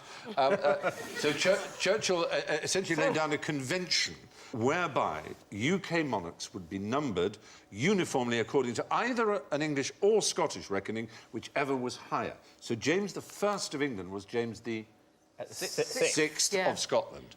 So James II was James VII. So if there were another James, he would be called James VIII. That would be the procedure. I worry when you say things like this that you're the only person who knows. If Jamie Oliver did become king and you weren't around to tell them, they might get it wrong. Sweet. What are you going to... You need to leave these things in a notebook. You need to get some tablets for you to do. Princess Anne looks a lot like my daughter in that picture, just quite disturbingly. Gosh!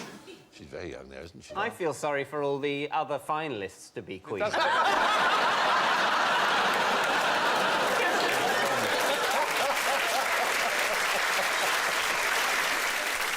Greeks used it for earache. Columbus took 80 tons of it to America, and Henry VIII made it compulsory. What am I talking about? Oh, hang on a second. What's the theme of the show? It's joints? Yes. I'm going to guess marijuana. Ooh, marijuana is the right answer. And cannabis, yes. So he took 80 tons to America? Yes. You're saying that he's Columbus a trafficker? Saying Columbus is a drug trafficker? He must have had a very big sphincter. It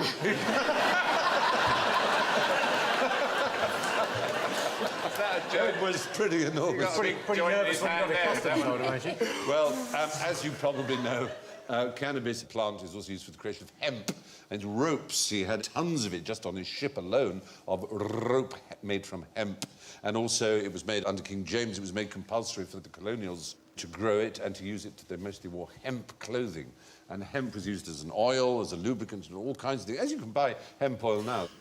But by the middle of the 19th century, cannabis was recommended by the US Pharmacopoeia for the following disorders: neuralgia, tetanus, typhus, cholera, rabies, dysentery, alcoholism, anthrax, leprosy, incontinence, snakebite, gout, tonsillitis, and insanity. So that seemed to be a list of pretty much everything, though. I would imagine if you went into the chemist, it sounds like they only had one thing. No. What have you got? One, I'll have a think. Well, there's a Greek word for that, panacea, a cure-all, literally. And so they did more or less think it was a panacea, as they did so many drugs, as they did heroin when that came out, and cocaine. Well, in defence of both of those, it will take the edge off. But there are still people who believe it. People are very keen for the legalisation of medicinal marijuana. It seems weird that we haven't got medicinal marijuana, but we've got medicinal heroin.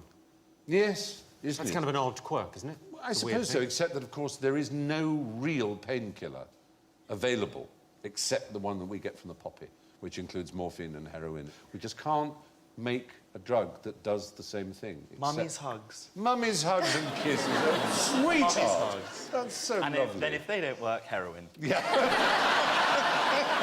I think you've got it spot on the money, Jack. Absolutely. What was Jingle Bells written to celebrate? The end of a war. No, it wasn't that. End of a famine. No. The beginning of a famine. The arrival of the first member of the Ku Klux Klan in Iceland. It does look a bit like that, a bit, doesn't it? Christmas. No, not Christmas. One of these days there'll be a double bluff. There will be. We do have double bluffs concealed within. It was written by a man whose nephew went on to become the richest man in America. Rockefeller. No, J. Pierpont Morgan, the great banker. But his uncle lived in Massachusetts, and in 1857 he wrote a song, and it was to celebrate a winter festival that takes place in America, not Thanksgiving? Christmas. Thanksgiving, exactly. And he wrote the song, and its real name was not Jingle Bells, but... Turkey Jingle Balls. No, it's a line from the song. Jungle Bells. It's a line from the song. Jingle all the way. One Horse Open Sleigh was the name of the song. It's called One Horse Open Sleigh. And he played it on... Yes, that's the one. And that's right. Right. Your mother will be coming to visit tomorrow. I'm going to sit you in front. Jingle bells. Batman smell. Yeah. What's unusual about Bailey's pocket mouse? Wait a minute. Obviously, Bailey's pocket mouse doesn't look like that. No. If you take away the handsome features, that's it, Bailey's pocket mouse. Is it some sort of desert mouse that doesn't drink or something? Well, you're almost right. You're very close. Oh, it does drink, but only Bailey's. Yeah. That's right. It shins up the bottle like that, and it brings its own miniature parasol. There is a particular oil-bearing plant in Mexico. Jojoba. Yes!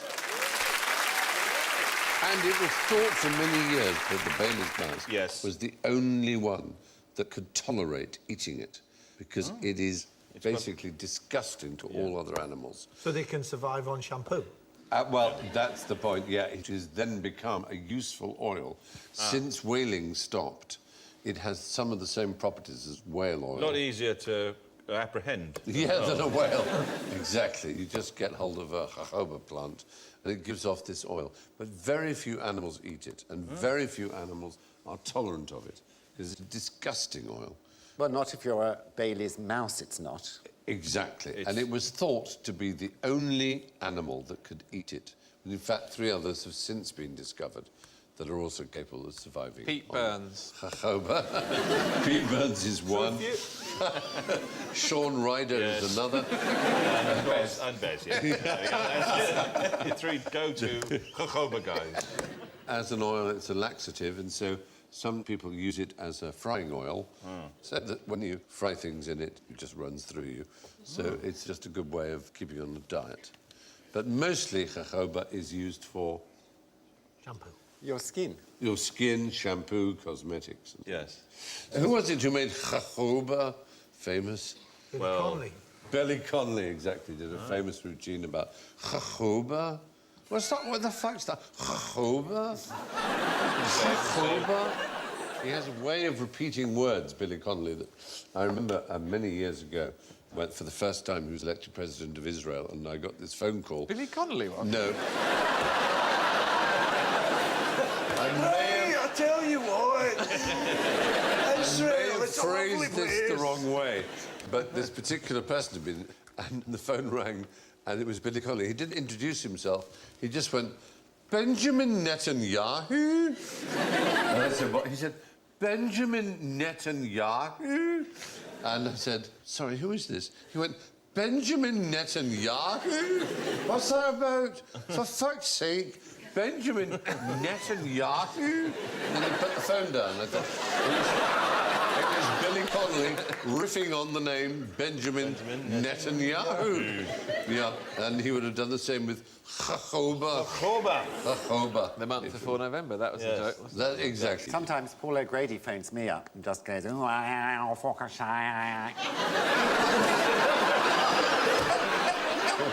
hangs up.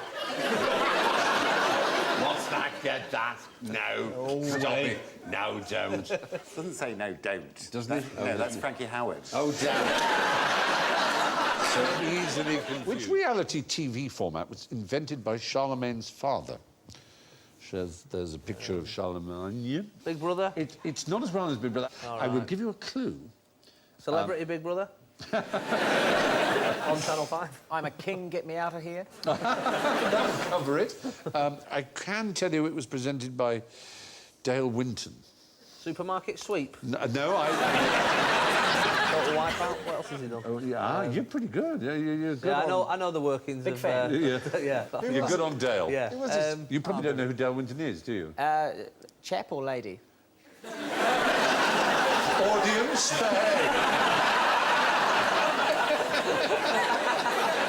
He's a very charming gentleman, Mr. Winton. Well turned out, crisply well turned out gentleman. Very nice man. Who was his father, then? Well, Charlemagne's father is a good question. You're unlikely to have heard of him. I'd be very impressed if you have heard of him.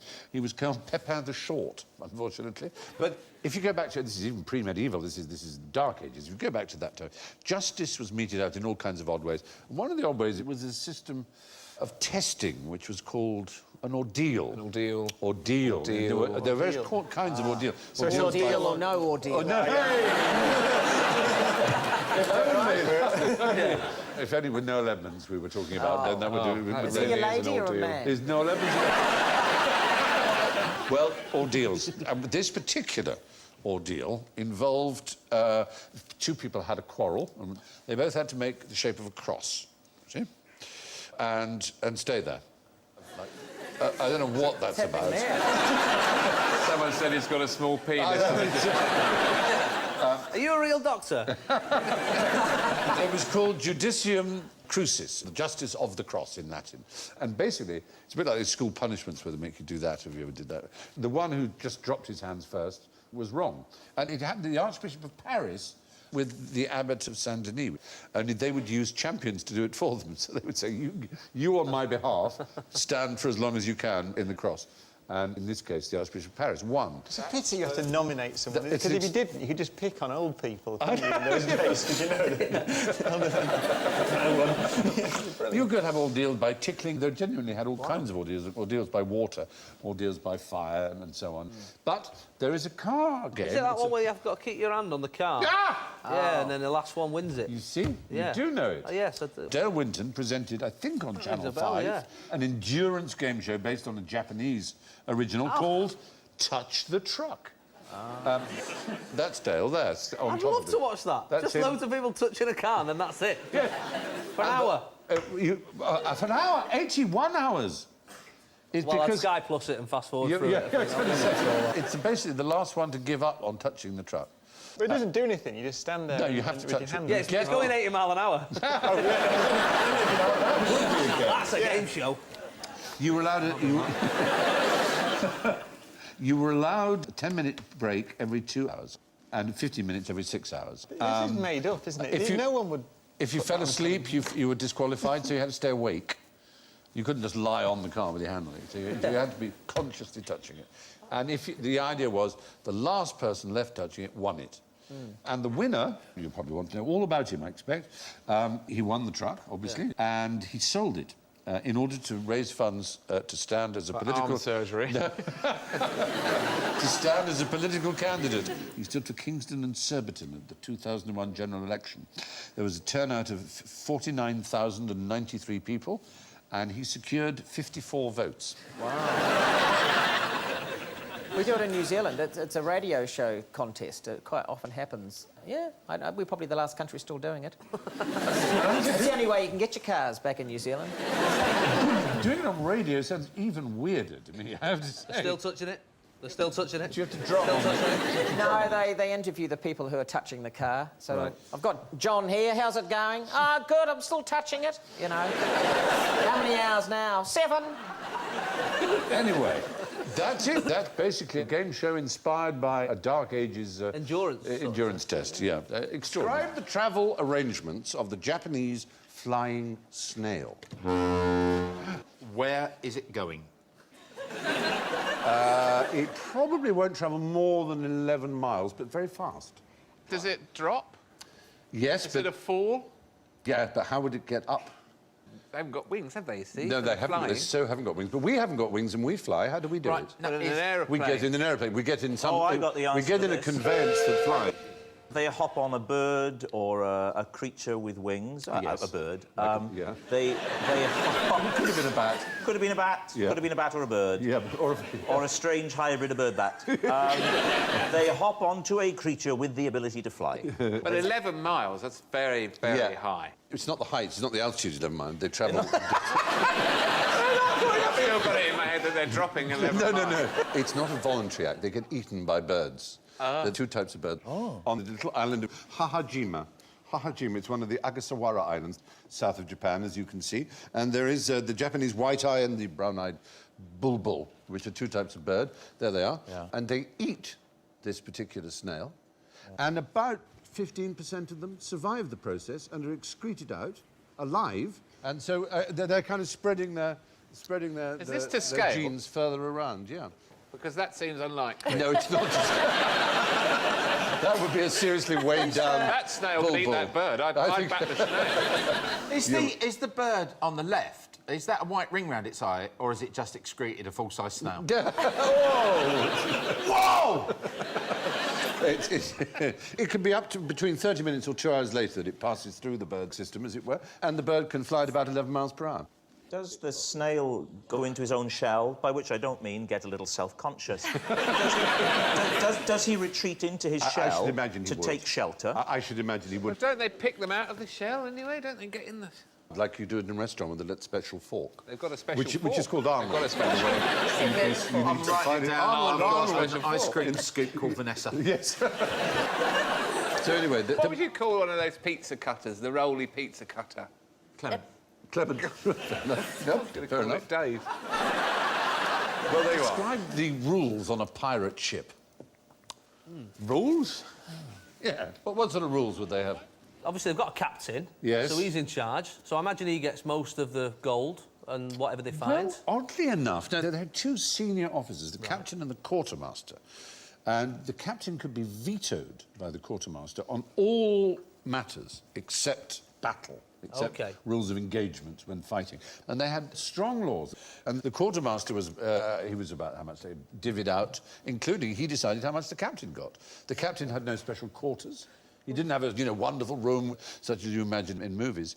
So it's not exactly hierarchical. It's kind of a rule of 2, the quartermaster and the captain. Otherwise, it was more or less a democracy in a strange sort of way, but with strict rules. For example, in Captain Bartholomew Roberts' ship, the Fortune, there was no gambling. It was like a boarding school. No smuggling girls into the dorm. No playing music on a Sunday.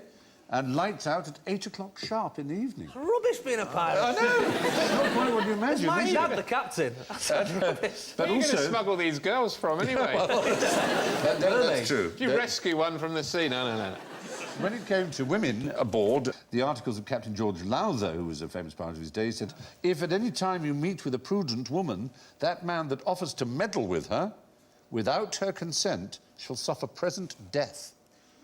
So meddling with a prudent woman without her consent got you death. So they really were very strict with each other. So meddling was rape, really? Well, I think essentially we're talking about rape. Lost its meaning by the time Scooby-Doo came Exactly.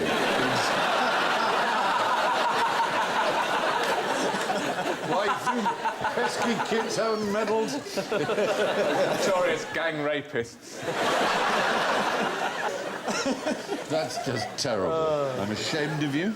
Why is the pirate voice similar to the farmer's voice? Why? Is there something... Arr! Get off my land! There's one man responsible. Right. Do you know who it is? It'll be a film actor. Yes. Oh, OK.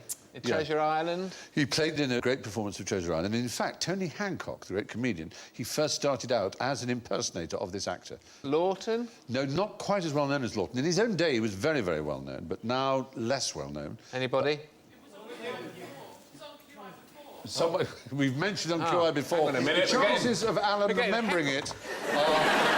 Someone in the front row saying, you've done this! This was on Dave on Tuesday. New facts. Yeah, well, it was Robert Newton, anyway. Robert Newton. Thank you, yes.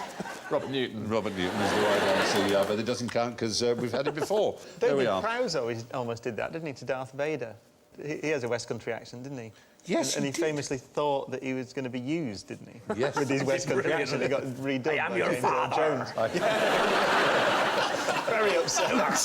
I'm your father, and I'm your brother as well. Darth Vader on a big tractor. Trundling down the corridors of the Death Star, chewing a bit of straw. Darth. Mr. Darth to you. Mr. Darth. It's... yeah, anyway. You know the skull and crossbone flag? Yes. Did they really have that? Because, I mean, that's really giving it away, we isn't definitely it? covered that in the last series. Really? I must have missed it. Alan will tell you all about it. Go on. Jolly Roger. Well, yeah, everyone knows it's called. Or is that a proposition? Maybe later, Alan. It's been 10 years, Stephen, and I've finally come round to it. It's time for a Jolly Roger. What's your great-grandmother doing down the back of the sofa? She a borrower?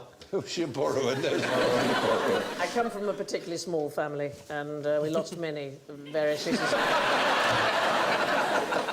I had an aunt went through a cane chair. We never saw her again. Was she dead and been cremated when you spilt it? What was happening around the time of one's great-grandmother? What sort of... They were using the elderly to stuff sofas. About 100 years ago, families began to do a thing in order to register their lives and formalise their existences after Photographs. weddings. So photographs. Exactly. So Victorian... And particularly their babies. They like to have their babies photographed. But exposure times were quite long. And how do you keep a baby still? Oh, I've seen this. This is this weird thing... Heroin. There's loads of pictures. And they've got, like, sheets over their head. Yes. They're sort of holding the child in place. Exactly. They're called hidden mother photographs. They're terrifying. There's a website of them. Yes. And they're terrifying. It's horrible. It's like a woman in a burqa. That's horrible. There's the mother pretending to be a sofa or an item of furniture, keeping her baby quiet and still enough for the exposure time of the photograph. We got another one where the mother looks a bit like a carpet. I mean, it's really... It's not even a baby. I know, it's a young girl. There is a whole class of these. And Don't move, bitch, don't move. You would definitely get the points there for having known about them. It's terrifying. Rather peculiar. There's hundreds of... And they're all sinister. Like, you've gone... Rather than just let the kid stand by itself, you've gone... Go stand with that ghost. Yes. Oh, it's weird. Well, the mother Well, we'll be talking to the Chancellor. Yes. It's all right, darling. Sit still. I'm going The chair's talking! I at the sofa. we have for you probably the first ever photograph of a human being, which is rather exciting. It's from the 1840s, and it's by Louis Daguerre himself. He took a photograph. In those days, very long exposure, and all the people who were there would have moved through as a blur. You wouldn't have seen. But there is a boot boy with a customer with his leg up, as it were, and you can see that, and we can probably circle it for you and give you a little bit of a... And that is the first human being, or pair of human beings, ever photographed. It's rather wonderful, isn't it? How long does it take doing them shoes, then? Yeah, I know, it's surprising. It was a 10-minute exposure, in fact, a 10-minute exposure. It was in 1838. That's how long ago it was. Wow. And we have a photograph for you, and you have to identify who the person is in the photograph. Who's that? Is that Bruce Forsyth? It's not Bruce Forsyth. In the early years. Yeah. It's quite surprising. It's someone you would not imagine there would be a photograph of. OK. Can you give us a country? Is He's British. Is it British? He was Prime Minister of the United Kingdom. Small, Prime Minister but he was from an Irish Is family. Actually, the Duke of Wellington. Wow. Duke of Wellington. Yeah, the victor of Waterloo. As an old man. He looks surprisingly benign, considering his reputation. But isn't it amazing there is a photograph of the Duke of Wellington? Idea. Yeah, it's rather fabulous. That's just a great picture. It is actually a lovely picture. I had an anxiety dream about coming on here. I was so terrified of it. And in the dream, I was sitting here, I think I was on the other side, and you were asking the question very sternly. No. Yes. The question was, why was the March hare so important to the Aztecs? And I didn't know the answer. And did they worship it? And the screens went, worship it, worship it. Which was absolutely terrifying. Stephen, ask the question. Let's make it happen. Yes, come on. I'm such an amateur, I didn't even Google the answer. That's an amazing dream. It is a good dream. That's very specific. You know, it's not like... I mean, I dream, I went up to the shops and bought some milk and some bread, and I wake up, I go, oh, where is it? And... I thought, I'm sure I went up the shop and got it, but clearly, that's a crazy dream. Must have been that blue cheese I had last night, but that... Oh, yeah, really... Bill. Definitely the blue cheese was the issue. Yeah, OK, all right. Blue cheese. Were you actually asleep? Or was this a sort of a premonition? Well, we'll find out. Well, yes, we will. Can we just confirm this is happening now, isn't it? Yes. We're not in one of Vicky's dreams, because that would be... That would be brilliant, now, wouldn't it? You could be the March hare, I'll be the Aztecs. Bring it on. Let's get some blue cheese. Were you actually rather giving away your strategy? Anyway, why was the March hare so important to the Aztecs?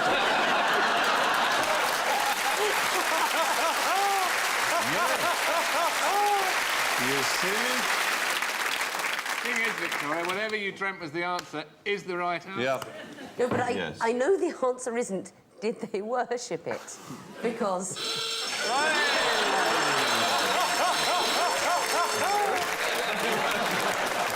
I think you'll find I said that's not the answer. Yeah. What the answer actually is... I don't know, why is a raven like a writing desk? It's that sort of question. It is that sort of Maybe question. for years people will now debate this. 50 years from now, people will be asking, why was the March hare important to the Aztecs? There is a kind of answer that maybe your subconscious somehow knew. They worshipped rabbits, not hares. Yeah. So some part of your brain knew that Aztecs worshipped rabbits. Honestly, Aztecs worship rabbits? It's true. I swear to you I didn't know that. I swear, and I think people are going to believe me. I'll go even further than this. There are many people who believe that the rabbits that the Aztecs worshipped were jackrabbits, which are, in fact, technically a type of hare. And a J word, which makes... And a J word. So, Victoria Corrin, burn the witch.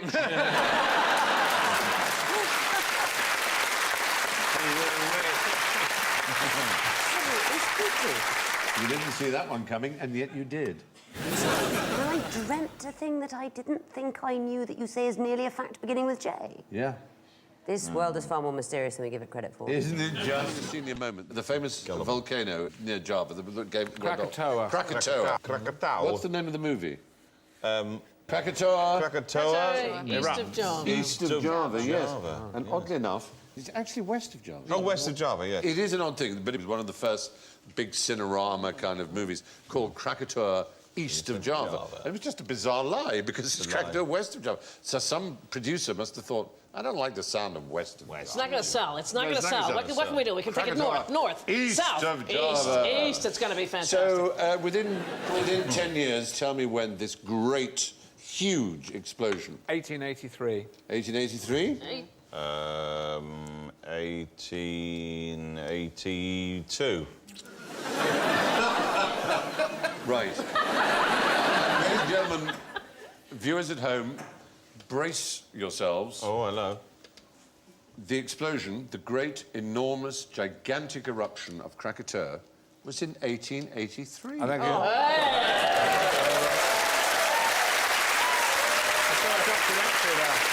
May I just say, WTF?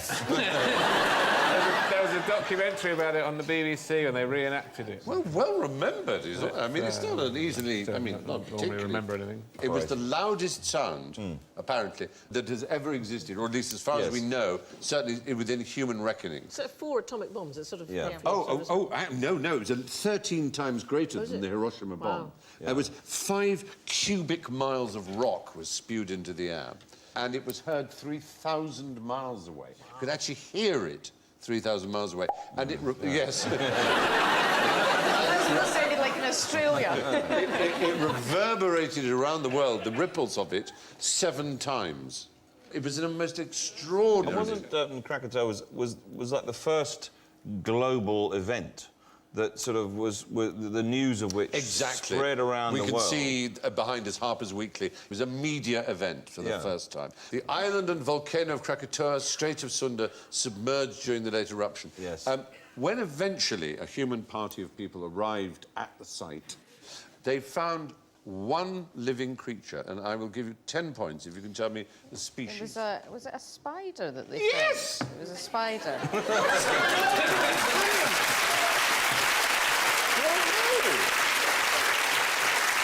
Absolutely marvellous. Everybody's on cracking form here. Wow. You really are doing superbly well. What's the spider going? Oh, it's hot. It was indeed. It's using 2 legs at a time. Anyway. Like this.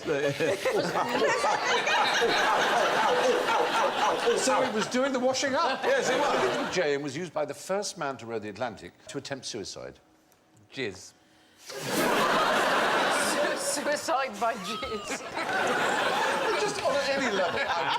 I mean, Jill the ferret had just sex star for 364 days. Attacked him in an erotic frenzy. Yeah. Jellyfish. That's something that they do are in the sea. You're right. It's slightly confusing. This happened to be the first man to row the Atlantic single-handedly. It wasn't while he was on the boat. No. He was very extraordinary. As a child, he nicked a pistol from his scout troop leader and fired at his fellow scouts and was expelled from the scouting movement. I've got a badge for it. But then, at age 13, he ran away from home to live in the jungle. And then in his early 20s, he met a pirate who taught him to be a pirate. And he pirated his way around the Caribbean, smuggling liquor and cigarettes and things. And then in 1969, January the 20th, he pushed off from the Canary Islands in a self-righting rowing boat and rowed all the way to Florida. It took him 180 days, and he was the first person to do that. But it was when he was in the jungle in South America that he despaired of his life, and so he wanted to be killed by something beginning with J. Oh, is it a jaguar? Is the right answer a jaguar? Exactly.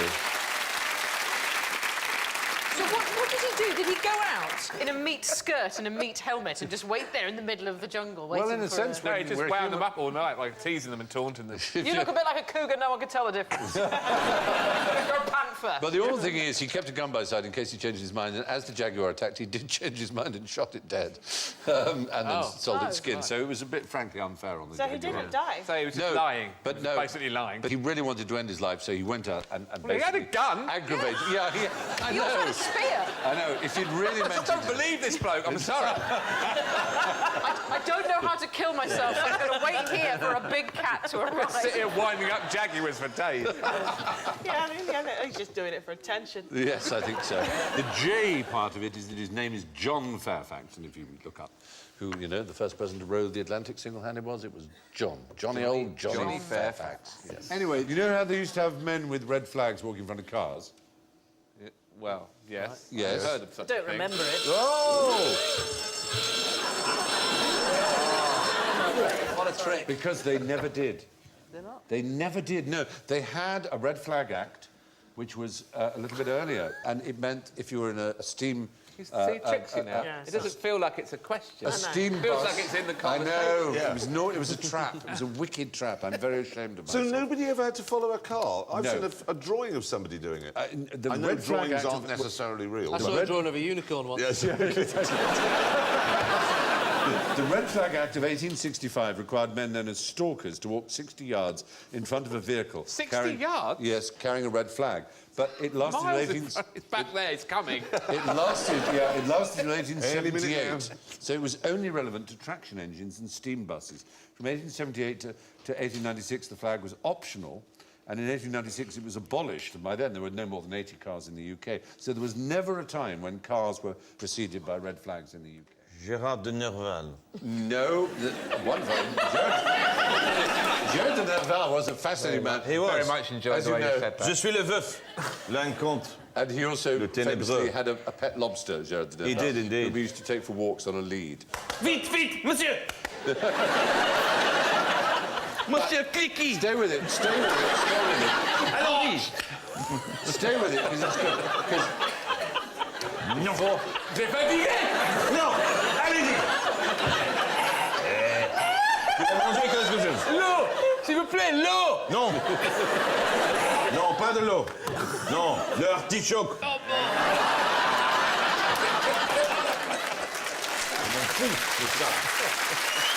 I never thought I'd see the day when Bill Bailey force-fed Gérard de Nerval's lobster with... One of these words on this board has 28 separate meanings.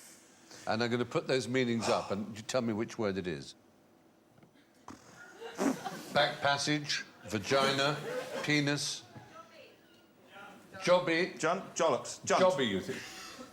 Jigger. We're getting a lot of jiggering from the audience. Ouija It board, must be Jigger. Golf It club. must be Jigger. Jigger is the right answer. I'm going to share 5 points with Victoria and 5 points with the audience.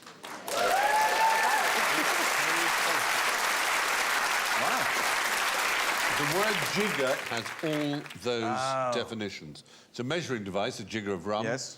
A snooker rest, an odd-looking person, Bill. Sorry, I'm just an odd-looking person. A distillery. Don't say vagina and then point to me.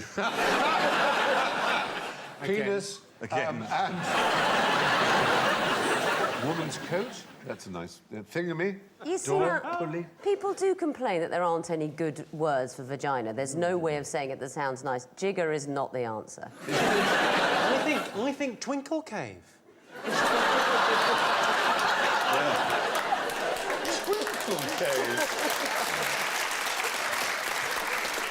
It's a lovely, it's a less offensive term for a foo-foo. So, I'm sorry. So, jigger is back passage, vagina, penis... Well, that's confusing flea, right there. straight away. Just stick it in the jigger. What? Yeah.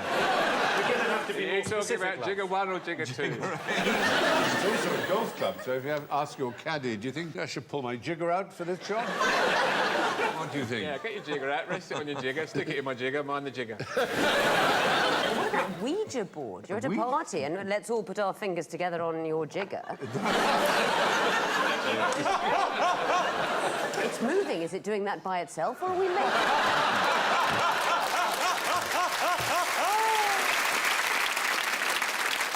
Potter's wheel. That was what they used to put on the TV when they ran out of programmes. Yeah. Just put the jigger on. Not that one!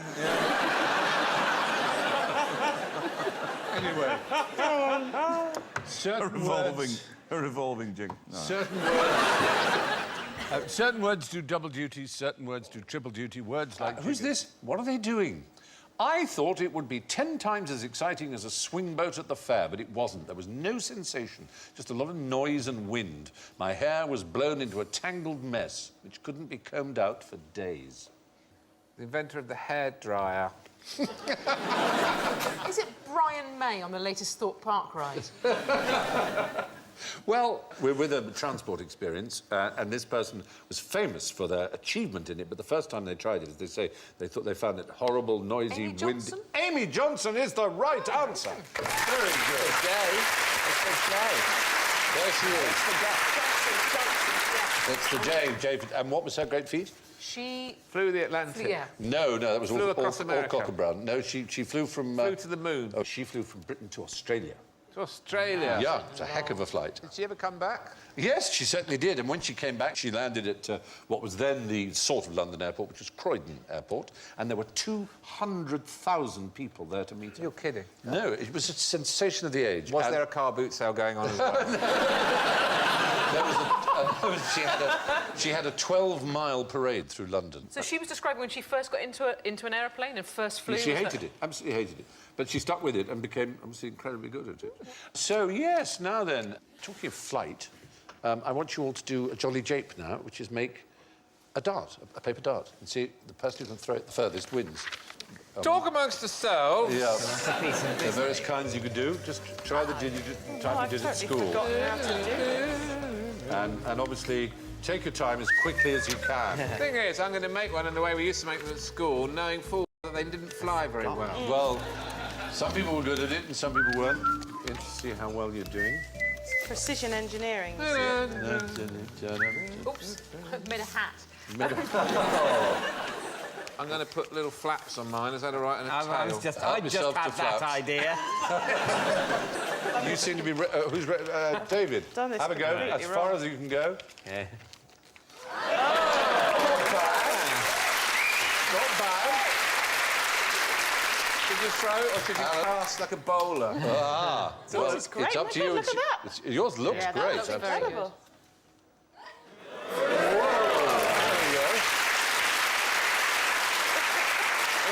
Because of the flaps. Yeah, the flaps. Flaps gave it lift. Watch out in the back row. This is going to be lethal. It's one of those stealth ones. You won't be able to see it. You won't be able to measure it. Yeah. You can buy it from Wick. It's got her name on it. Oh!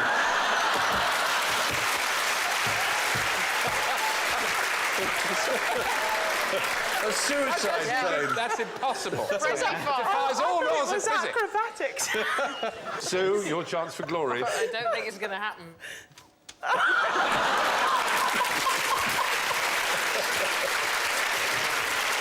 Well, despite the brilliance of Amy Johnson, but would you be surprised to know that the paper aeroplane that goes the furthest looks like this? Stop. Yeah, that's a bracelet. I know, it seems hardly credible. You just scrunch it up and chuck it. Unfortunately, not very good at throwing it. I've practiced a bit. But the world record is 200 yards. No way. I'm not kidding you. Straight down. It's supposed to give it a twist, and that's what I'm not good at. I've never thrown in American football. That's what you've got to do, is do it in the style of an American football. Whoa!